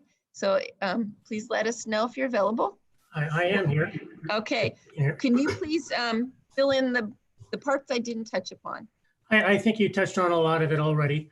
And I want to thank the entire board for being patient with us. A couple of the comments today are very, very important. One is that it's teachers need to be able to understand the system. And it's not just a matter of the administration, and it's not just a matter of the core teachers or the expert group. It's about supporting the needs of all teachers. So that is very, very important. Mrs. Naylor brought up a very good point as well, is that it would be nice, well, actually it's important, where teachers have the ability to go out to somebody that they know at their site to get support, because it's easier that way. If they're familiar with the individual, then it's a lot easier for them to reach out and then be able to get the support. So that being said, that's been thought of in the last few weeks as we're trying to launch this thing. What we don't want to do is have those individuals be out there and have no idea of what the system's about and then have their names out there. So that's the reason we have this structure in trying to develop the support structure and the training. So I didn't actually, we've got a TOSA set up from that last board meeting. I kind of explained we have a TOSA assigned to 3, no more than 4 school sites at K-12. And they're going to be helping the individuals who are leading the individual sites. Okay, I didn't want to put those names out there because our TOSAs and these individuals assigned to the sites or have been identified at the sites, they've had absolutely no exposure to the system. And to be able to put their names out there right now or too soon and then being inundated with questions wouldn't be a good thing for them, I think. And so the intent here is to be able to provide some front-loading information. And so we actually today, 8 hours on Zooming with various groups, not 8 hours for individuals, but 8 hours for me to be able to kind of sit with the various teams that started today so that we can kind of get them some information, get them their logins so they can kind of play and get front loaded so that when we do get the names out there, either later this week or very early next week, they'll have at least some knowledge to where they can say, okay, this is what I know. This is how you log in. I want to give because I know Chuck's here. I want to give a real special thanks to Chuck because this has really been fast paced because of our timeline. The decision was made relatively recently and contracts were drafted up and contracts, typically vendors won't move until a contract's been established. And so it's been a pretty tight timeline, but Chuck has really, and his team, along with Iskia Gunawan, has really kind of been over backwards to make sure that our teachers have accounts. So I was surprised at the last board meeting we were talking about this stuff, how many teachers actually listen to the board meetings, because I got emails during the board meeting. And so I'm going to take this opportunity to share with the board that because of Chuck and several individuals, pretty much each teacher, there might be exceptions, but we have to clean those up. But each teacher has an account for the LMS. And we didn't meet with every principal yet. We did meet with the high school and middle school principals today, and I had indicated how those teachers can actually access their login for the LMS. Okay. So anyways, I don't want to spend too much time on this because you've got a long night, it looks like. So let me give you just a little bit of a kind of an overview. For whether it's the LMS or whether it's iReady, both companies, both vendors operate slightly differently. And Dr. Raveling had mentioned that Schoology runs more of a train the trainer model. And so here's what we're trying to do is we have the expert group, and we are running them through this week. We are also at the same time this week running our principals, because they are also point people where their staff is going to be asking them a lot of questions. So those principals need to know, be front loaded with the information as well. Then I'm working with a vendor and trying to convince them, in fact, just as of 10 minutes ago, with emails going back and forth, trying to convince them to allow us to have sign-up sessions for grade level spans for teachers who might want to participate and get this type of training, to where they can just be there with a representative from the company. So we're trying to map out those days. Again, I know this seems like we want to do this yesterday. I remember Mrs. Gamoyan mentioning, let's do this tomorrow. And so I think we're pretty close to tomorrow, but it might not seem like that. So we're going to try to nail down those days and get the vendor to say, okay, we'll go ahead and go that direction. And I got to tell you, our vendors have been very accommodating, because their original intent was to start training in August. And I had really asked that we start earlier, and they've accommodated us. iReady is a very similar structure in terms of trying to train an expert group. That actually took place today with about 129 members as I logged in, 129 members being in that one session today. And next week, we've got the leadership team, which is the administration at the school site. Again, all we're trying to do is front load these individuals who will be bombarded by their teachers with questions, get them some information up front. And then what we have with the iReady, their preference is actually to work with individual school sites. So we're in the process of scheduling those school sites and breaking them up. We'll probably break them up into cohorts based on our areas and the schools that are associated with each area. And that'll actually start taking place after our expert group and leadership training in the week of August 4th through 6th, and then again in September, and then again in January. So there's 3 touch points for them. So that's kind of a broad overview. Thank you, Phil. Okay, and then one of the last things I want to go over with you is our continued planning and collaboration. Our labor partners are key to making all of this work. You know, our teachers and our classified staff and such, they are the ones who have the daily contact and the instructional contact with our students.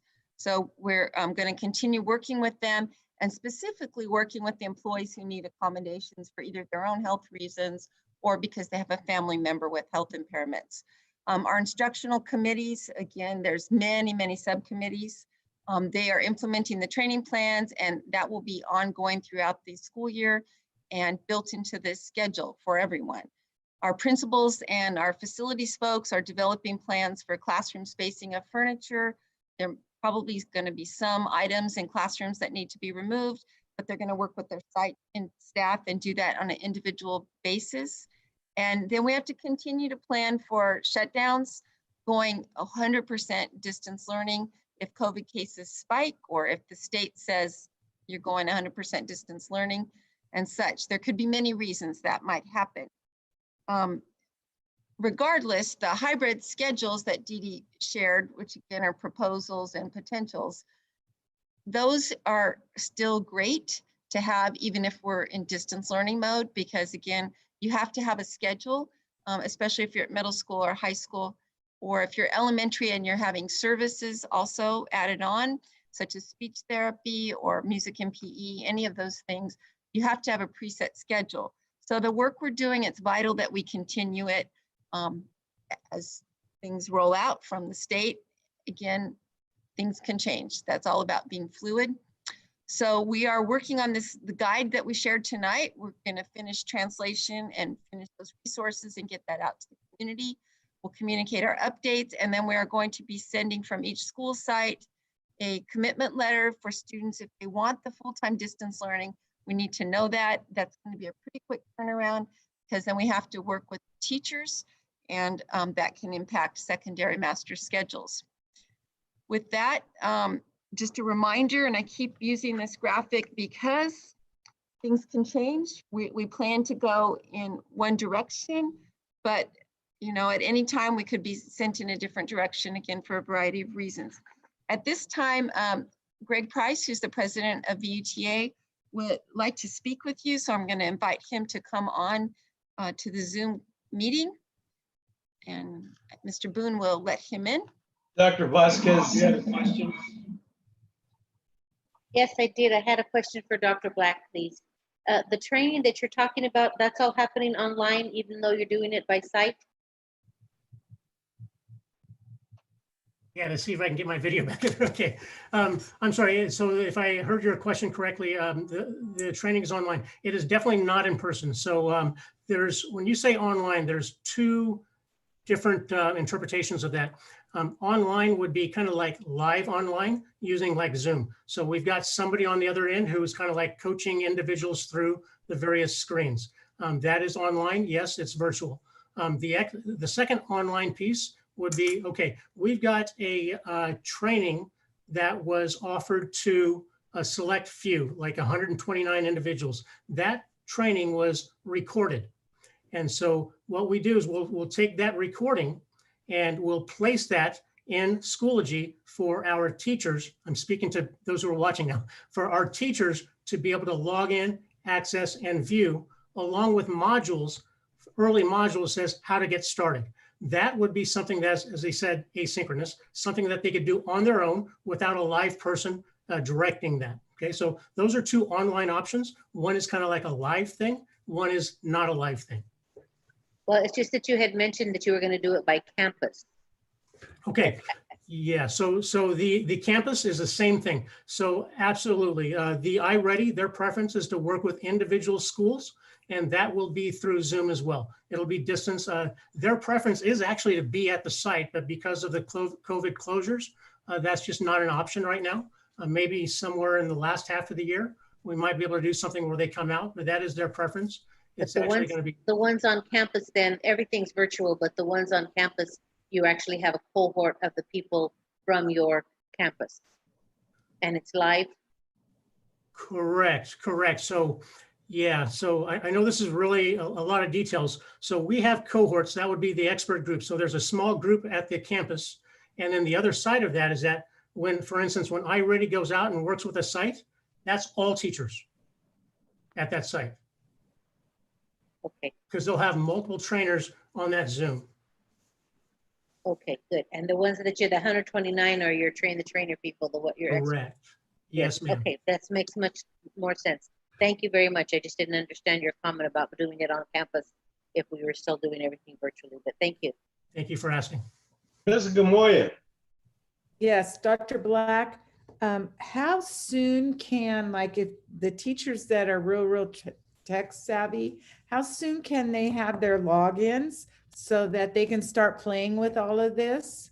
Ms. Gamoyan, I actually, right after I presented, I got an email and from a teacher, it says, hey, how can I log in? I am right in the middle of trying to respond and say, this is how you do it. And so that person is going to actually have it right when I can kind of get back to her. So they can email you for their logins? Thanks a lot. Yeah. But yes, absolutely. If that's, the principals, like I said, we've met with the middle and high school principals and they can, they actually know a little bit, but if they're uncomfortable with that, yeah, they can absolutely send that my way and I will help. I might not get to all of them tonight, but I will by tomorrow. Thank you. You're wonderful. Hey, Phil, so do principals have a reasonable knowledge of how to give teachers their access? Yeah, probably not enough, Doug. So, or Mr. Cardoza, probably not enough. Some of them might. Just like any group that we have individuals at a broad spectrum, and I'm sure principals are in that group as well. There are some who heard the comments during the session, and they're willing to go ahead and just send it out. In fact, I remember one of them says, okay, I'm going to go through the app. They're way ahead of me. And so they're going to be able to help out their staff, and they're going to be other administration who might need a little bit more support. So regardless of where they're at, we'll support them, and they can either email me or they can reach out to their staff based on the information they know. Other board member comments? Mr. Price. Good evening, Board President Crabtree, members of the board, and Dr. Raveling. I just want to start by speaking to the presentation that was just made. While the presentation's been going on, I've probably received over 200 texts asking about some of these details. This is the first time that we've seen many and or most of these details. I want to remind all my members out there that whatever you've heard, much of this is subject to bargaining, and we will be doing that at the bargaining table tomorrow. I think that we have a long way to go before everything's in cement. So I'm hoping that my members out there remember that that is part of the process. So tonight I'm speaking on behalf of the Visalia Unified Teachers Association. We would first like to acknowledge all of the tireless efforts of administration, classified staff, and educators to find creative ways to teach our students during the greatest challenge to education in decades. COVID-19 has produced thousands of questions, but very few answers. Our foremost collective effort should be to ensure the safety of our students and staff. And by doing so, we also protect our students' families. We need to protect the grandparents and parents, siblings, and neighbors. Currently, we are avoiding all large gatherings in our community, and this is also being done throughout the state and nation. We are now required to wear masks in every public setting. The state of California has just closed down nearly every indoor activity. We are watching school districts around us turn to full distance learning formats for their students because of safety concerns. Notably, Los Angeles Unified, San Diego Unified, many Bay Area schools, all of Stanislaus County schools, and closest to home, Fresno Unified is likely to open in distance learning mode as well. All these school districts have decided that reopening schools is just too risky at this time. In Visalia, COVID-19 cases are not going down at all, and in fact, they are spiking. Our hospital beds are filling, and many of us are now at the point where we personally know people who have been diagnosed with COVID-19.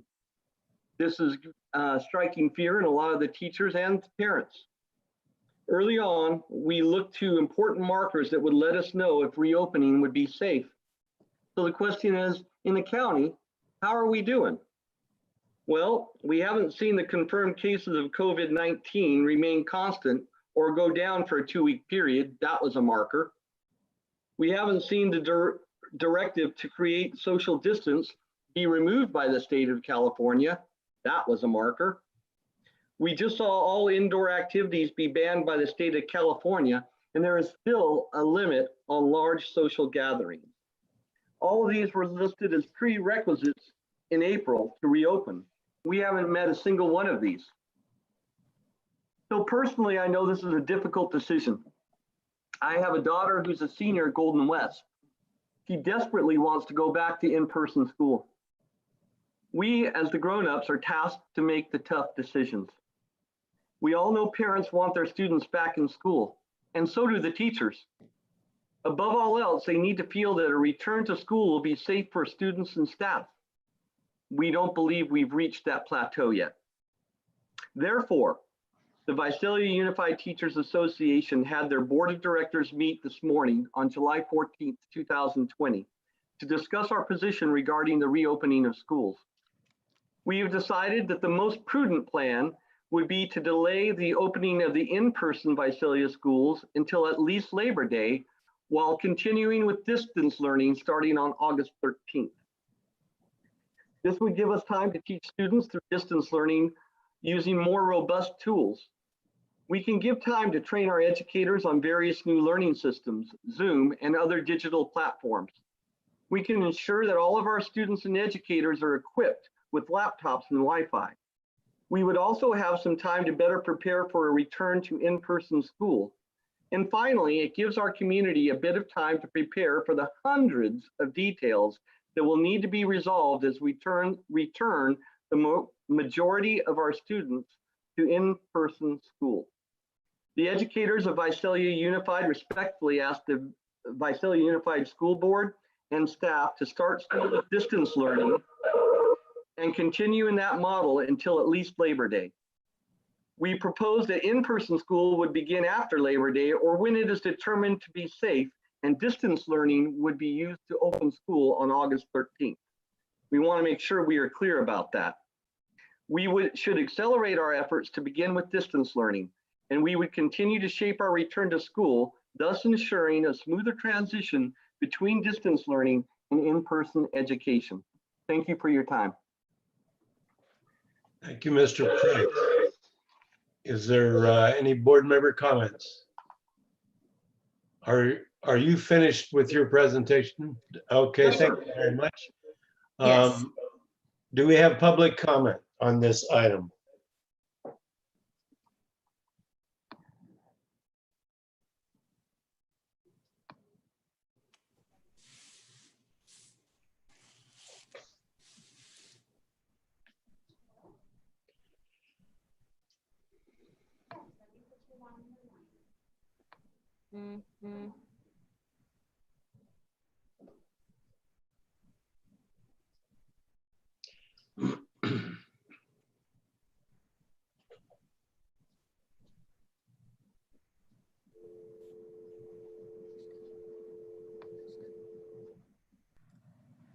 Caller?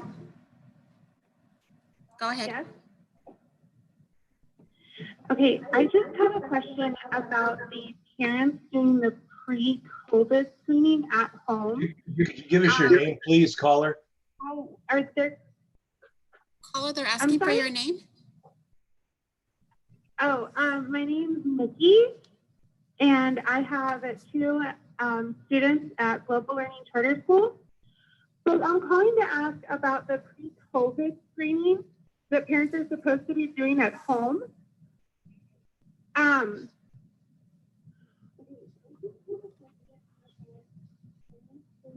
What are there going to be any repercussions for families sending their students to school with symptoms? As was stated earlier in the presentation, if a student comes with symptoms to school, they'll be checked and then they'll be sent to an isolation room for their parents to come and pick them up. So the idea is that we will train families and students to pre-screen before they come to school, but knowing that sometimes symptoms arise while somebody's at school, so we'll have protocols in place for that. Thank you, caller. Okay. Thank you, caller.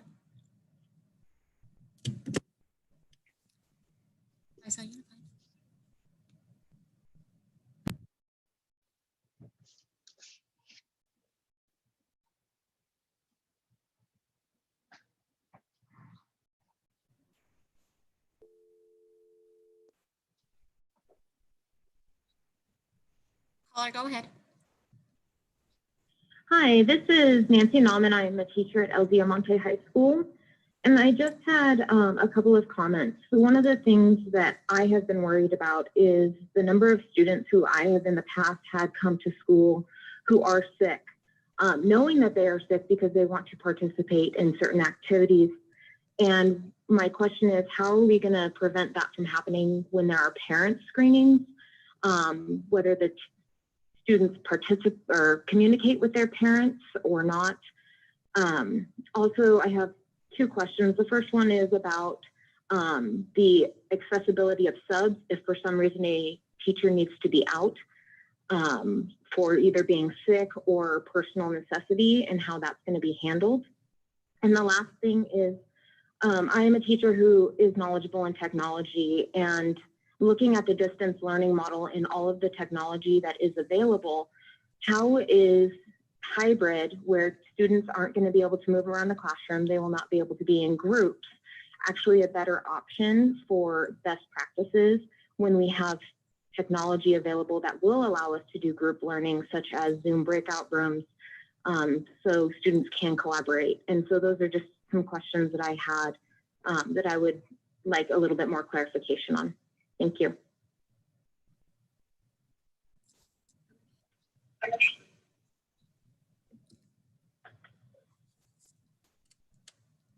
How do you want to handle that, Dr. Evelyn?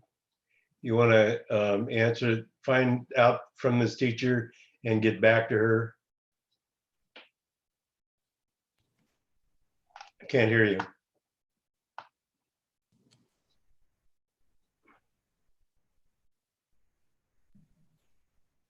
Dr. Allen, I didn't hear your answer. You're on mute.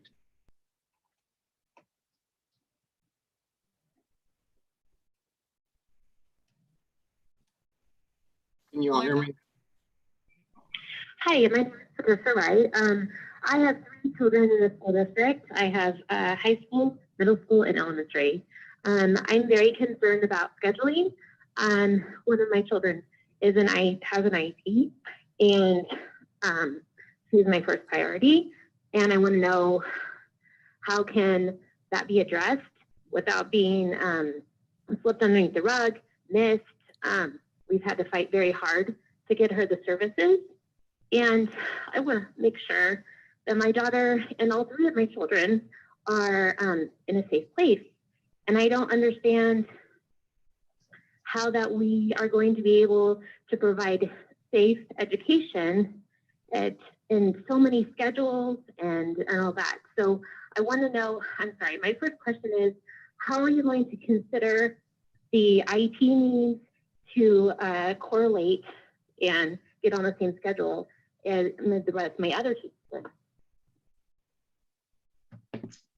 I couldn't hear everything clearly, but special needs definitely will be taken into consideration, and we will be following the services required as per each individual IEP. And we will endeavor our best to schedule families all the same. So while the individual schedules may look different at a school site, it would either be AM or PM. And so we would work to put families all on the same, either morning track or afternoon track.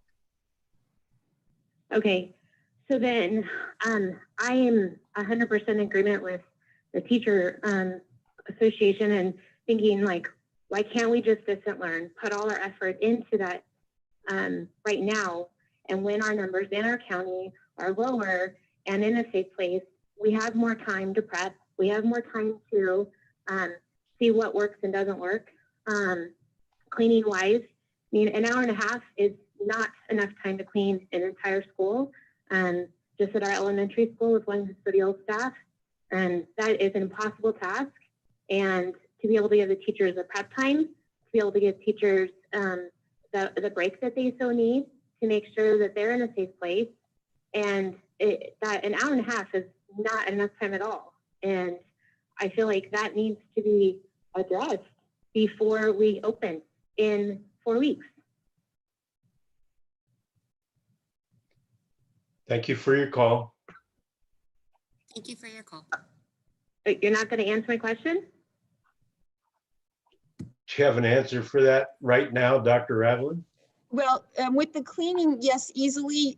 We have I'm going to say it wrong, ecostatic misters. They clean a classroom in a couple minutes, and then they move on to the next one. And as Ms. Somavia talked about earlier with staffing, that we would work with CSEA to have more custodial staff to be able to use the misters, which again, clean a space, whether it's a bus, a classroom, etc., very, very quickly and sanitize it.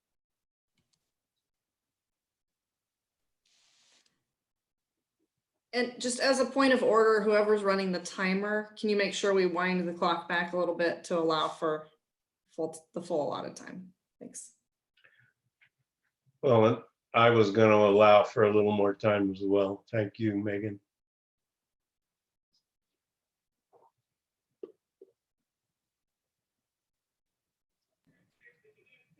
Caller, go ahead. Hello? Yes, you're on. Can you please let us know your name? Oh, okay. This is Tamara Allen. I teach at Shannon Ranch Elementary, and I'm also a parent with Visalia Unified. I just want to start by thanking the board and all of our administration for the hard work they've put in. As a teacher, I truly appreciate the efforts that have gone into trying to get us back into the classroom with our kids. I do worry about their social emotional needs and being separated from everyone. So again, I'm very grateful to the work that the teams have put in, and I hope that parents can trust that we will do everything that we can to keep their children safe. Thank you. Thank you, caller.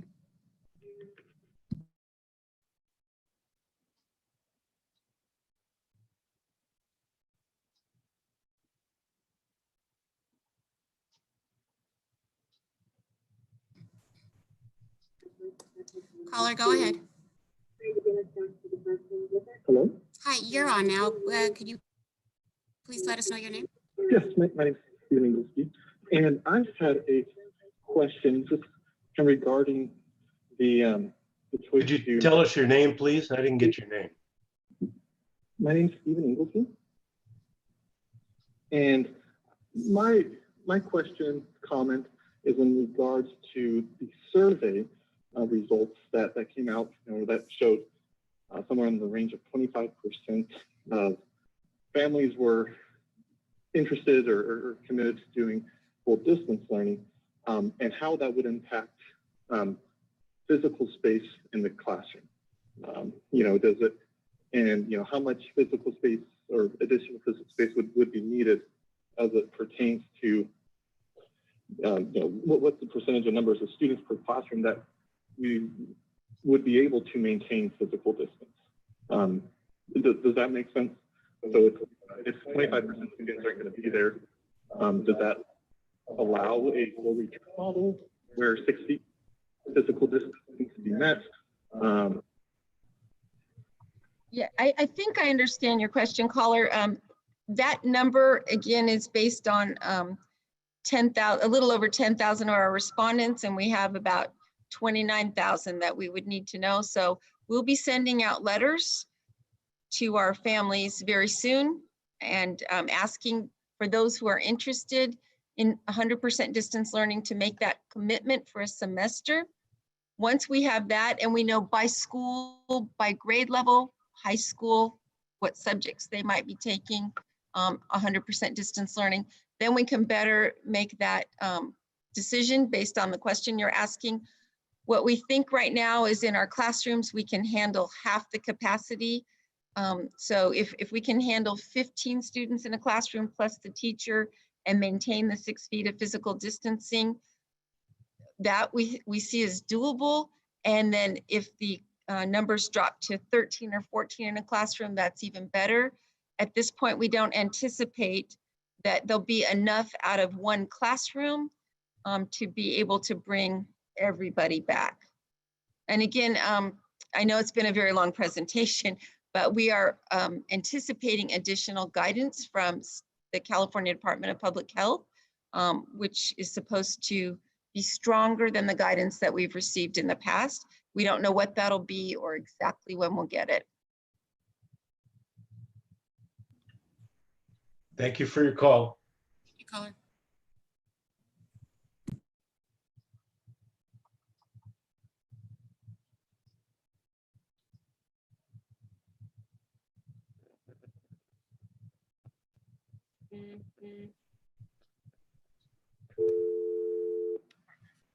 Caller, go ahead and please let us know your name. My name is Christy Perez. I work for VUSD as a SPED paraprofessional at Riverway, but I am also a mother of 3. 2 of my children are on IEPs, and one of my children is in the SLC program at Viva Blood. And my question is, I did see that you guys are wanting our children to wear masks and face shields. I understand why, I get it. However, how are you guys expecting us SPED parents when our children have sensory issues? Half the time they wear masks, And we try and get them to go with us places. Tantrums happen, it's sensory, it throws them off balance. What is your guys' best way to help us parents if we're going to be sending them to school? If he keeps taking off his mask every 5 minutes, are you guys going to be calling us to say, hey, you know what, your son isn't doing this, I think we're going to need to figure something else out, you can't be at school? It's just throwing them off routine. And children, especially autistic, especially our SPED, a lot of us parents are concerned that how are you guys expecting them to wear masks and shields when they have sensory issues? Ms. Perez, this is Doug Cardoza. Hi. She was a student of mine way back when, actually. Anyway, I just wanted to share that our goal will be to keep all children at school. And we understand the challenges that you're describing. And we know that's going to be a challenge for many of our kids in our specialized programs and maybe in our general ed classrooms as well. So those are things that we'll work through, and we'll have to be patient. There'll be some situations where kids won't be able to wear masks in those classrooms, but we will be masking up the teachers and doing our best to social distance and work through the challenges. We know that's going to be a challenge for some of our kids, and we have plans in place to address that. And we don't expect for you to come pick your kid up when he's not wearing a mask. We will work through that. Okay, thank you so much. And I just had one more question. Is there going to be any kind of SPED meetings for us parents where it's specifically just for us to kind of be a little bit more on board like there was before COVID started? We had a lot of meetings throughout months, and it kind of just fell through, and us parents just kind of feel a little bit lost. Yeah, we're actually pulling together our team this week of all of our specialized programs and working with them, getting input from them, and we'll develop some type of communication and opportunity for you all to get connected and give feedback. And one thing that we are going to do is a readiness type survey when we have a list of folks that are interested in getting some input, and knowing that we're going to move into some type of a model that we're discussing tonight. We know it's important that we reach out to our parents and get some input based on their readiness. There may be some things we haven't thought of. We know there's things we haven't thought of that we may be able to do to support our parents and our students. Okay, thank you so much for the time. Thank you, Mr. Cardoza. Thank you. Next caller.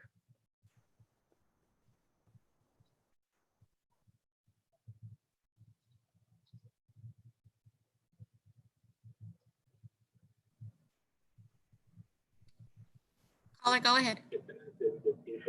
Yeah, this is Leisha Honeycutt from Cottonwood Creek, and I just had a question to put forth to the board. So my first question is, if we have families only commit to full distance learning for one semester, what happens at the end of that semester if we have a lot of families that, the situation with COVID changes and they want to go back into the regular classroom? I mean, that seems like a logistical nightmare staffing wise, and what might happen there. And then my other concern is just really, I know some parents will do the COVID checking at home, but I know from experience of many years of teaching that a lot of times we have kids that come to school sick and parents don't check their temperatures. And so I'm just wondering if we can't get those no-touch thermometers and have a single point of entry in the morning where they're just scanned or they're scanned going into their classrooms, because I'm not feeling very safe as a teacher, just counting on that the parents have done that check at home. So those were my only two things that I wanted to bring up. Thank you.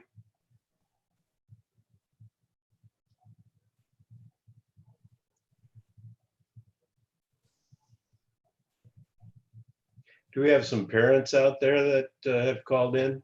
Caller, go ahead. Hello, my name is Raul Gonzalez. Can you hear me? We can hear you. I have that of a parent tonight, and actually a parent of 3 students of Visalia Unified and 2 sons who are employees, and including a wife who's also an employee. And I'm really concerned about some of the things I've been hearing tonight For one, I was concerned about timeline of the survey and whether most of those responses happened before the governor's shutdown and whether that skews the data a bit. I'm also concerned that our board, as well as our training facility, is deeming it not safe to train in person or to meet as a board in person, yet we're advocating for our students to meet in person. So it's very concerning. The other thing that I'm concerned about is that when questions were asked of parents, for example, if they were ready to send their kids back to school, was that inclusive of the fact that they would have to screen their students, and that would be part of the equation. I want to say something, this will be my last point. We have to be conscious of everybody's narrative story. I feel like we, and I include myself as we exhibit a bias when we assume that certain segments of our population, our Latino population, has the full capacity, ability to do all these things and follow the plan. The highest hit incidences have been in the Latino community. Half of the cases in this county. 20,000 of our students are Latino students.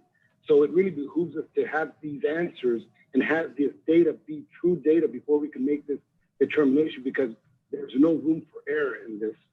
At least I wouldn't want to have my child be one of those errors. Thank you. Thank you.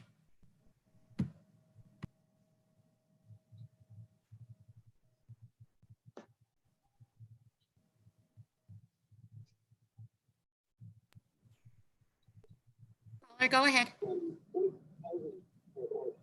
Someone's talking right now.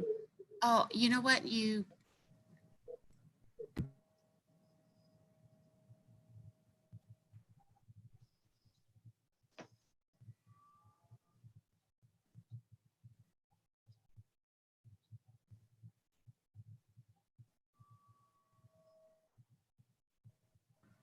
Go ahead, caller. Hi, my name is Nancy Stout, and I'm an elementary school teacher here in Visalia Unified. Can you hear me? Yes. Okay. I know that in the survey, the teacher survey, it showed that 927 teachers wanted to return full time. So I know that a lot of us, especially speaking for elementary school teachers, are eager to meet our students and make those connections early on at the beginning of the school year. I have two questions. One was on the Wednesdays, are those students going to be bused in that are going to be in groups that we would be working with? And so that's a plan to bus those kids in on those days. Okay, great. And then if we do online completely at some point, would the teachers be able to do that from their classroom? So caller, I'm going to go ahead and try to answer those questions. I'm going to take your last one first. Yes, teachers, just like during the springtime, will be allowed to use their classrooms. That way they can be using the internet there and they would have all the resources at hand instead of having to take everything home. So that's one of them.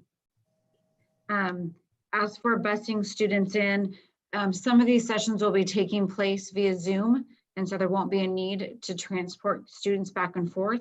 And again, that's going to be a site decision on how many groups, how long each group is, whatnot. So we'd really have to work out the schedule at the sites to decide if busing is an option for us. Okay, thank you. You're welcome.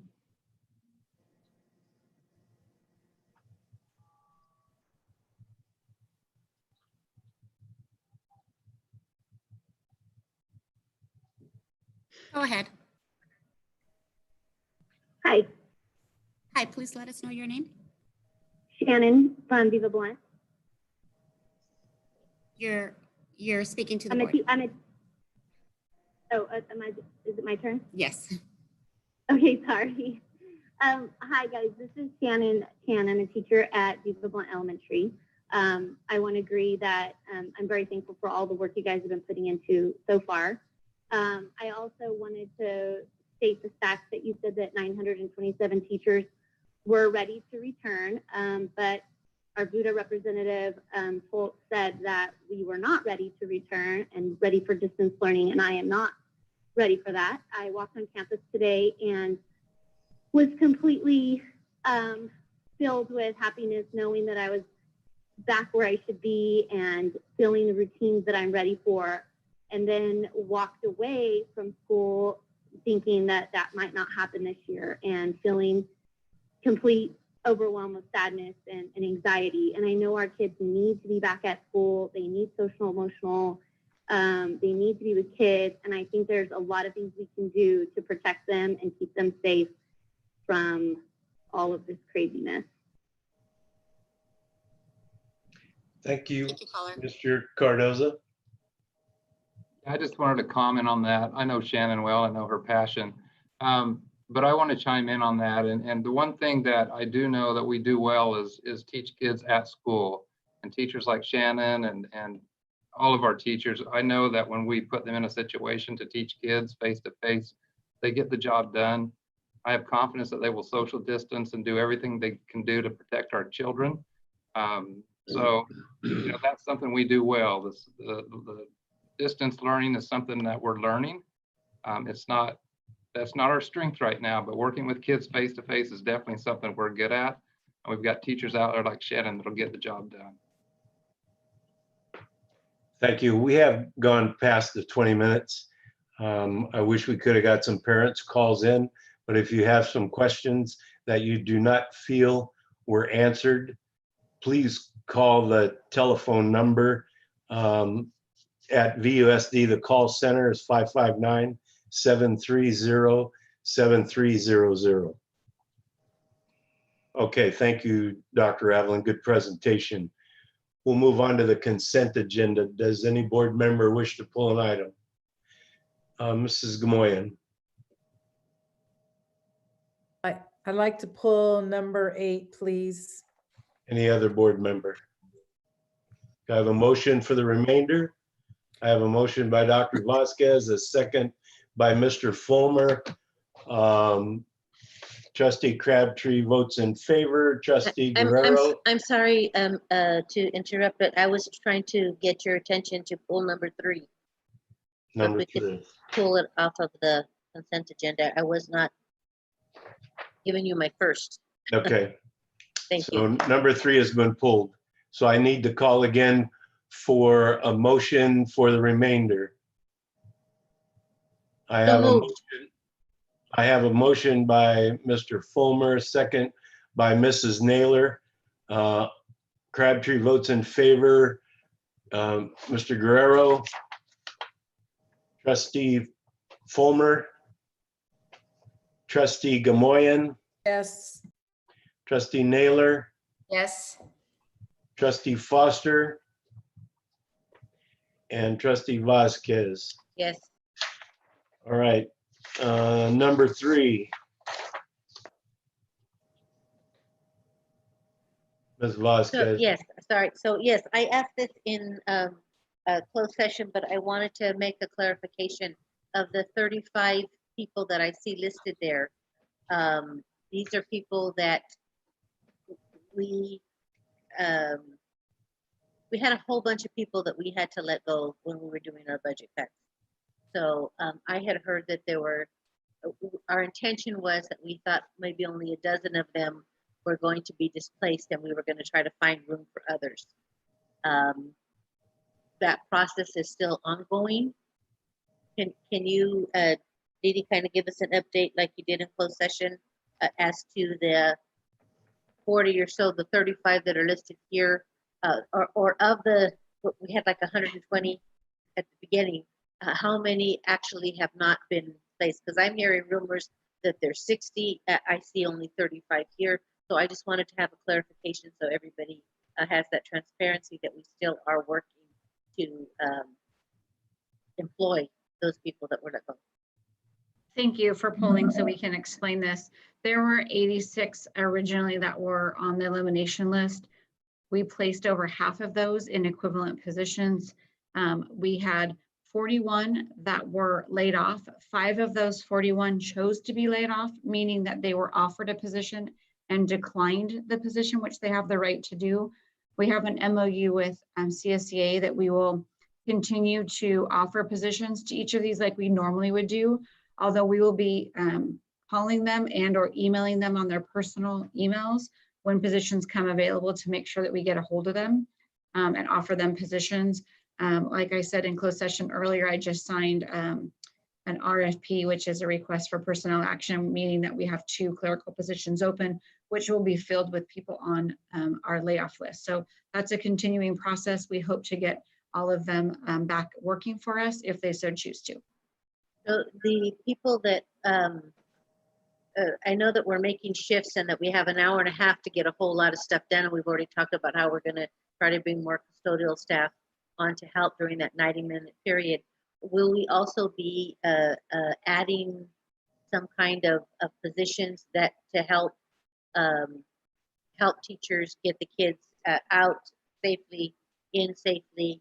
So that at 90 minutes seems like a long time for teachers to be able to empty the classroom, get the kids to their parents, make sure the classroom gets cleaned, unless that's not their duty. So just really having a clear cut of what it's their 90 minutes to go do what they need to do, which is still not a lot of time. And then we're going to have more people, hopefully from that list, to be able to have new positions, to be able to fill.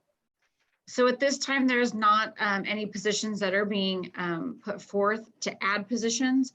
We will be working with CSEA. Most of our staff, especially for elementary that supervises students, are during those times 11 to 1. That's a natural lunch time for elementary schools. So that would work with this schedule as well for them to all be there during that time to help with those kinds of things. And then others that may have hours that are earlier in the day to try to shift those hours.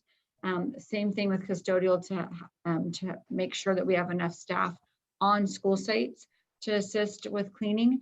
If we do add positions, we would go to the layoff list first, unless it's a promotional opportunity in which we cannot offer to them, but we will send that flyer, as we call it, that posting for a new position to them through their emails to see if they're interested in applying for it. Thank you. Is it fair You're to say welcome. that those 41 that you offered positions were not straight across positions, but demotions? Of the 41, what I was saying is 5 asked to resign in lieu of offering a position. We didn't have enough positions to offer to every single person. And of those 30 something that are left, we will offer in order of seniority based on the position that's there. So if it's a clerical position, we would go to clerical and offer based on seniority. Same for other positions. Great, thank you. You're welcome. So I'll move to approve. I have a motion on enclosure number 3 by Dr. Vasquez. Do I have a second? Second. I have a second by Mr. Guerrero. John Crabtree votes in favor. Trustee Guerrero. Yes. Favor. Mr. Fulmer. Yes. Trustee Gamoyen. Yes. Trustee Naylor. Yes. Trustee Foster. And Trustee Vasquez. Yes. It is unanimous. Ms. Gamoyen, number 8. Yes, I got emails on this enclosure about keeping kids or adult school students safe as far as COVID-19 in the hospital. What are the guidelines going to be for that to keep the students safe? So Ms. Gamoyen, are you asking specifically about the agreement or just in totality, the students that are going to be involved in the CNA and the LVN program safe? Okay, so closure, just so everyone understands, enclosure number 8 is an agreement that we're doing with Clea Delta District Hospital to work with them, again, through our CNA and LVN programs. But in totality, Mrs. Olson, the principal at Visalia Adult School, has sent us weekly updates to make sure that she is meeting all guidelines of safety for her students. So that is vetted out through the Board of Nursing that she is taking guidelines from, as well as vetting it through our staff. So Susie Skadden's involved in that, as well as Tamara and myself and others. These programs have to have a component of in-person labs where they do skills. They're called skills labs. And so they can't do that via Zoom. And so a portion of that has to be done in person is still being done. They're just having to break down into smaller groups and really take safety precautions as they would do in a hospital setting as well. But she's taking direction again from the nursing board, and then as well as using our protocols. Does that answer your question? Did you have a comment, Mr. Cardoza? Yeah, so, and I had reached out to Tammy too, and she and Susie, they were on a Zoom actually today, or maybe it was yesterday. And there's a new assembly bill out there that's looking at possibly allowing some of those clinical hours to be completed in a simulation lab, which would be a little safer. The other piece that they learned was the hospitals are considering providing the PPEs like they provide to all their employees. So it would include goggles, face shields, level 1 and 2 masks, because they're concerned about the kids not having the right PPE. So they're considering providing that for the kids. Mr. Guerrero, do you have a comment? Yeah, just for clarification, this was a similar question that I asked last week in terms of the CTE programs, the career technical ed, because we were contracting with some of the nursing homes. And, you know, so does the simulation that you're talking about, Doug, does that apply to our high school students? Because this right here is for adult school. It does, Mr. Guerrero, it does apply to all of our students. And much like the questions you asked when we had the CNA agreements for placement, right now our students are not going into those facilities, not going into the hospitals, but we have to secure agreements so that when it's appropriate to send them in for lab skills, that we have those in place, because we compete with all the other nursing programs, CNA programs, and such for spots at those hospitals and at those care facilities. Right now, the state is allowing them to do the skills labs in the classrooms. So as Dee Dee and Doug alluded to, they're doing it in small groups with safety precautions. This like gets us reservations, if you will, for the placements when we can. Thank you. Dr. Vasquez. So I'm hearing two different answers. The answer that we got about the skilled nursing facilities, that we're just putting stuff into place, but we're being safe and not going there. But at the hospital, we are allowing it. They're not going now. We have to follow the state guidelines. So right now there's leeway in that we are allowed to do skills labs at schools. But that may change once other things are instituted. So I also talked to Tammy Olson, the principal, just this evening to make sure that it was like the CNA program. So okay, so we are just putting things in place with the hospital as well. And until things cool down, then we'll allow students to go safely with the appropriate PPE. Okay, just want we make have sure to. that I We was have hearing the right- contract is up, so we have to renew the contract, or we will not have spots. putting in place. Okay, great, thank you. But we're not obliged to fill those spots anytime soon until it's safe. The guidelines will be out end of July, and the earliest rotations would be end of July, August or September. So, and they'll have to reevaluate when that time comes. Great, thank you. Thanks for keeping your eye on that. I move to pass the enclosure. I have a motion by Mr. Second. Moyer, a second by Mr. Guerrero. President Crabtree votes yes. Mr. Guerrero, yes. Mr. Fulmer, Yes. a yes. Trustee Gamoyen, Yes. Trustee Naylor, Yes. Trustee Foster, Trustee Vasquez. Yes. It passes unanimously. All right, moving on to enclosure number 11, recommended reinstatements. Do I have a motion? I have a motion by, was that Mrs. Naylor? Do I have a second? I have a second by Mr. Foster. Your vote, John Crabtree, is a yes. Mr. Guerrero? Trustee Fulmer? Yes. Trustee Gamoyen? Yes. Trustee Naylor? Yes. Trustee Foster? Trustee Vasquez? Yes. All right, moving on, enclosure number 12, VUSD 2020-21, budget update. Nathan Hernandez. Good evening, President Crabtree, members of the board, Dr. Raveling, Nathan Hernandez, Admin Services.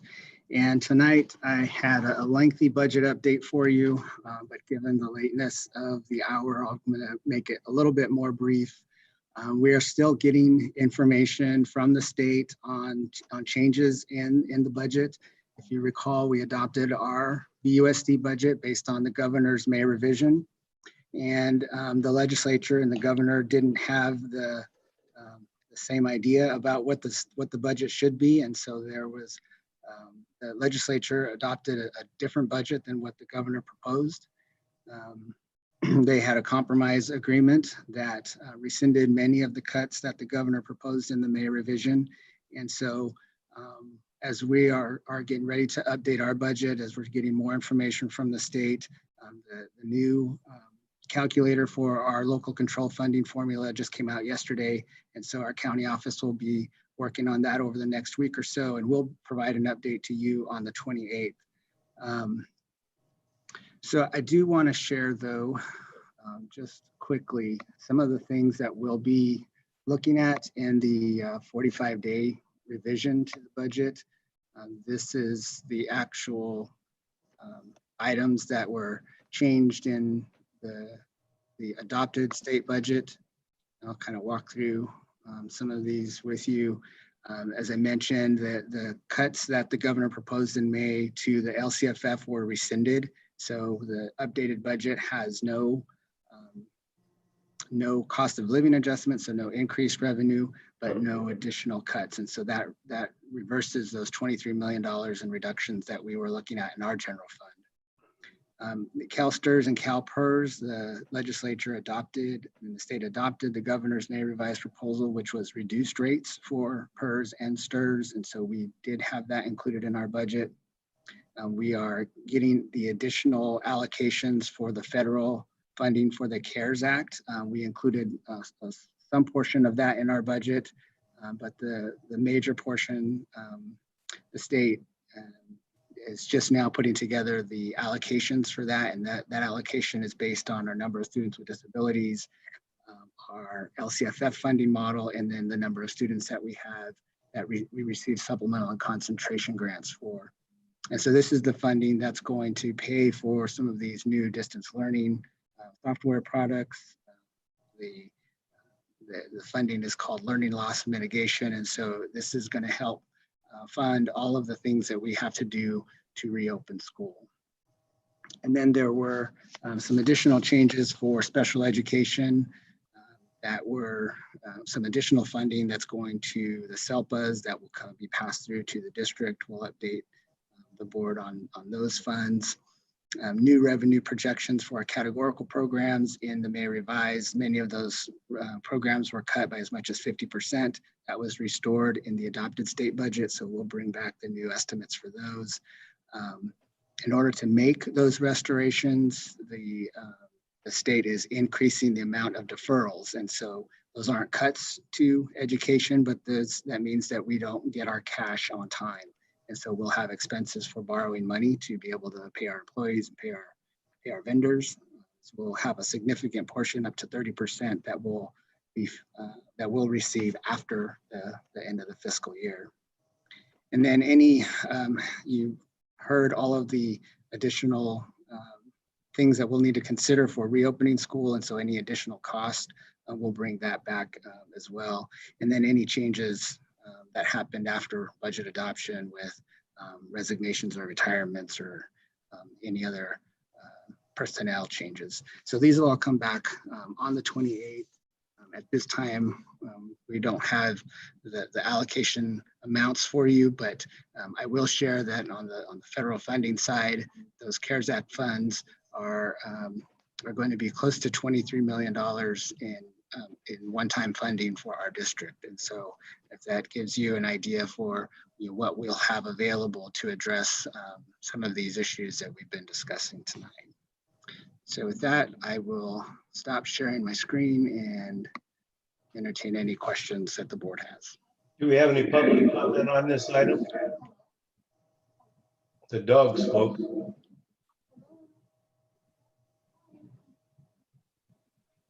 Nope. Our board member comments. If we have any public comment, please let me know. Board member comments? None. Thank you, Mr. Hernandez. This is a information item only. 1 second, I think there may be public comment. Okay. No, okay, Yes, no? no. Okay. Very good. Enclosure number 13, student voice and denounce harassment and racism. Second and final read. Good evening, President Crabtree, members of the board, Dr. Reveline, Brandon Gridiron, Administrator of Equity and Student Services. So tonight, I'm just bringing forward the second and final read to our resolution to uplift student voice and denounce harassment and racism. And so based on the recommendations, we added additional language about the district and school site leaders adhering to district policies, priorities, and practices. And so this is just a second and final read. And if there's any questions, I'll answer them now. Is there any public comment? I'll entertain public comment if it comes through. Dr. Vasquez. No public comment. Dr. Vasquez? Yes, Mr. Guran, I had sent you an email that had some suggested changes because, again, even though, I don't know, did you receive that? It was I just made changes to the really long section on number 5. Mm-hmm. And just because it's that whole thing is one sentence, I had just broken up the sentence that made it a little cleaner and really wanted to see the words there. The idea of accountability and documentation, which has been over and over and over again, something that the students have brought. And since this is a student voice resolution, and I know that we did have quite a few input that we had there that they talked about that. If you considered the suggestions that I asked for to be able to add in the words, and it's just there where it says, like you changed the adhere to and continues to examine the district's policies, priorities. And I would like to add there documentation and accountability practices so that we are documenting that we indeed want to do the district's values and commitment to work together. Because we say we're going to work together and we say that we're committed, and yet the students whose voice we're supposed to be sharing has specifically asked for documentation and for accountability. Dr. Rubley? Yeah, so, go ahead. Well, I just wanted to mention by that this had already gone out to the public and to the board in their packet prior to Mr. Gridiron receiving your suggestions, Dr. Vasquez. So it was too late to incorporate any of those suggestions into the resolution. We did strengthen the language though, based on your request at the last public board meeting. And I'm sure Mr. Gridiron is going to talk about the dashboard, which would lead into, I think, your concern. Yes, and in regards to Dr. Vasquez, in regards to your concerns regarding accountability, a lot of that is held with our site administrator and district administration, making sure that when we talk about adhering to policies and practices, that those things are happening. And so one of those things that from feedback from the community or from student voice is creating a dashboard where when incidents are reported, we have them available to us. We can see exactly what's being reported and how they're being addressed, and being able to support not only the site and the students in understanding exactly what the expectations are and how those incidents are being addressed across our district, and being able to make sure that we're holding sites accountable to the expectations of adhering to those policies, practices, and procedures. And so that is the plans for that is to be made available in the fall, where students can directly report those incidents, and I and the site will be able to see all incidents that were being reported on campuses by students, and how they're being addressed and handled on our campuses across our district. Yet this is a resolution that states what we're going to do, and everything that you just said is not really written here. It doesn't say about documentation or the accountability. It just says we're going to adhere to our policies, the same policies that we have had in place all this time that we have not been adhering to. And that's again the part of holding our sites accountable. We haven't had a system that really had allowed us to do those types of things in regards to being able to track the incidents that were reported. Our administration and our policies currently are that our administrators report incidents that are reported to them. So documentation is necessary. That's actually an expectation for our site administrators. What we want to be able to do is track actually the incidents that are being reported, and all of them from the students. And so right now we'll have students who will report incidents or saying that they're reporting incidents, but we want to be able to track across our district how they're being addressed and how they're being reported from the students directly. So giving the students the ability to report the incidents directly. And I appreciate that. And I appreciate that you've got systems in place or that you're working on getting systems in place. But as a board member, I am requesting from my fellow board members here, that is our right to alter this at this time before we vote on it, that we add the words where it says on number 5, continuous examination of the district's policies, priorities, documentation, and accountability practices. And I'm just asking for those 3 words because that's exactly what you've described and what you plan on doing. But since this is in good faith, the voice of the students, I would like to represent the students' voice and exactly what they're asking be documented in this wonderful document that we have worked together. So again, I'm asking for consensus from my fellow board members that we make those alterations. We have made alterations on resolutions before we voted on them before. So there is a precedent for this, but I would like to add the words policies, priorities, documentation, and accountability practices, and take out the and. Mr. Guerrero. Yeah, Mr. Gridiron, thank you for creating the dashboard. Thank you for creating that and strengthening the system because as I said before in previous meetings, we already had the requirement to document. We already had the requirement to write down and document and list these things. And that's when Superintendent Carasosa was here. After he left, that all fell apart. One of the things that we did talk about during that time was the need to write it down.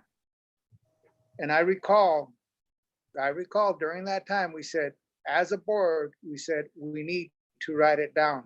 I see no problem in including those 3 words in the resolution. That's my 2 cents. Ms. Gamoyan. I think it's redundant. It says the Board of Education expects district and school site leaders to adhere to and continuously examine district policies, priorities, and practices. So I don't know. I think it's redundant. And I also think passing this resolution speaks to our willingness and our commitment to adhere to our board policies of harassment, hate-motivated speech, and free speech. So I think that becomes redundant. That's my opinion. Mr. Guerrero. I have no problems with things being redundant. Since I've been a board member here, I've had to deal with the Loomis consent decree. I've had to deal with the Pankey case again. And then in 2018, we had an ACLU complaint. I have no problem with redundancy because the redundancy has been that these things keep coming up and keep coming up and keep coming up. If we need to write it down and have it repeated, then we write it down and let it be redundant. It needs to be heard and it needs to be written down. Okay, that being the case, do we need to pull this item for revision? No, I'm asking for you guys to either consent it or put it down, but do it in public. Megan? Yeah, just to address what Dr. Vasquez, the procedure on what Dr. Vasquez would be asking for, it would be to make a motion to amend the resolution with that change and then take an action as amended. There would still be the ability to, if that motion did not pass, to take a second motion on its current form. And then just on a non-process point, resolutions are really overarching and as drafted encompass the concepts that Mr. Gridiron was talking about. But from a process perspective, either approach is appropriate. Okay, well then I move that we amend the resolution to add the words Ms. after Gamoyen, priorities, Ms. Gamoyen, documentation, and accountability. Okay, Mr. Gridiron, I'm asking your advice on this. What do we need to put here? What would you like to see that you think, because you were the one that was really working, you were the one really working with the kids. What is it that we need to add there, if you think we need to add anything at all? Well, as was mentioned earlier, I think the resolution in itself demonstrates. I'm sorry. I need to make a point. There's a motion on the floor right now. I need to make Mr. Gridiron answers that. There's the motion on the floor. I don't believe the motion was, Then we can hear. there was no motion. I made the motion on the floor. Can we defer to Ms. Macy? Sure. So where we were in process was that there was board member public comment. In the course of that, Dr. Vasquez made a motion, and then I believe there was another question. So the motion could be made. Okay, so the motion's made and I'll accept the second.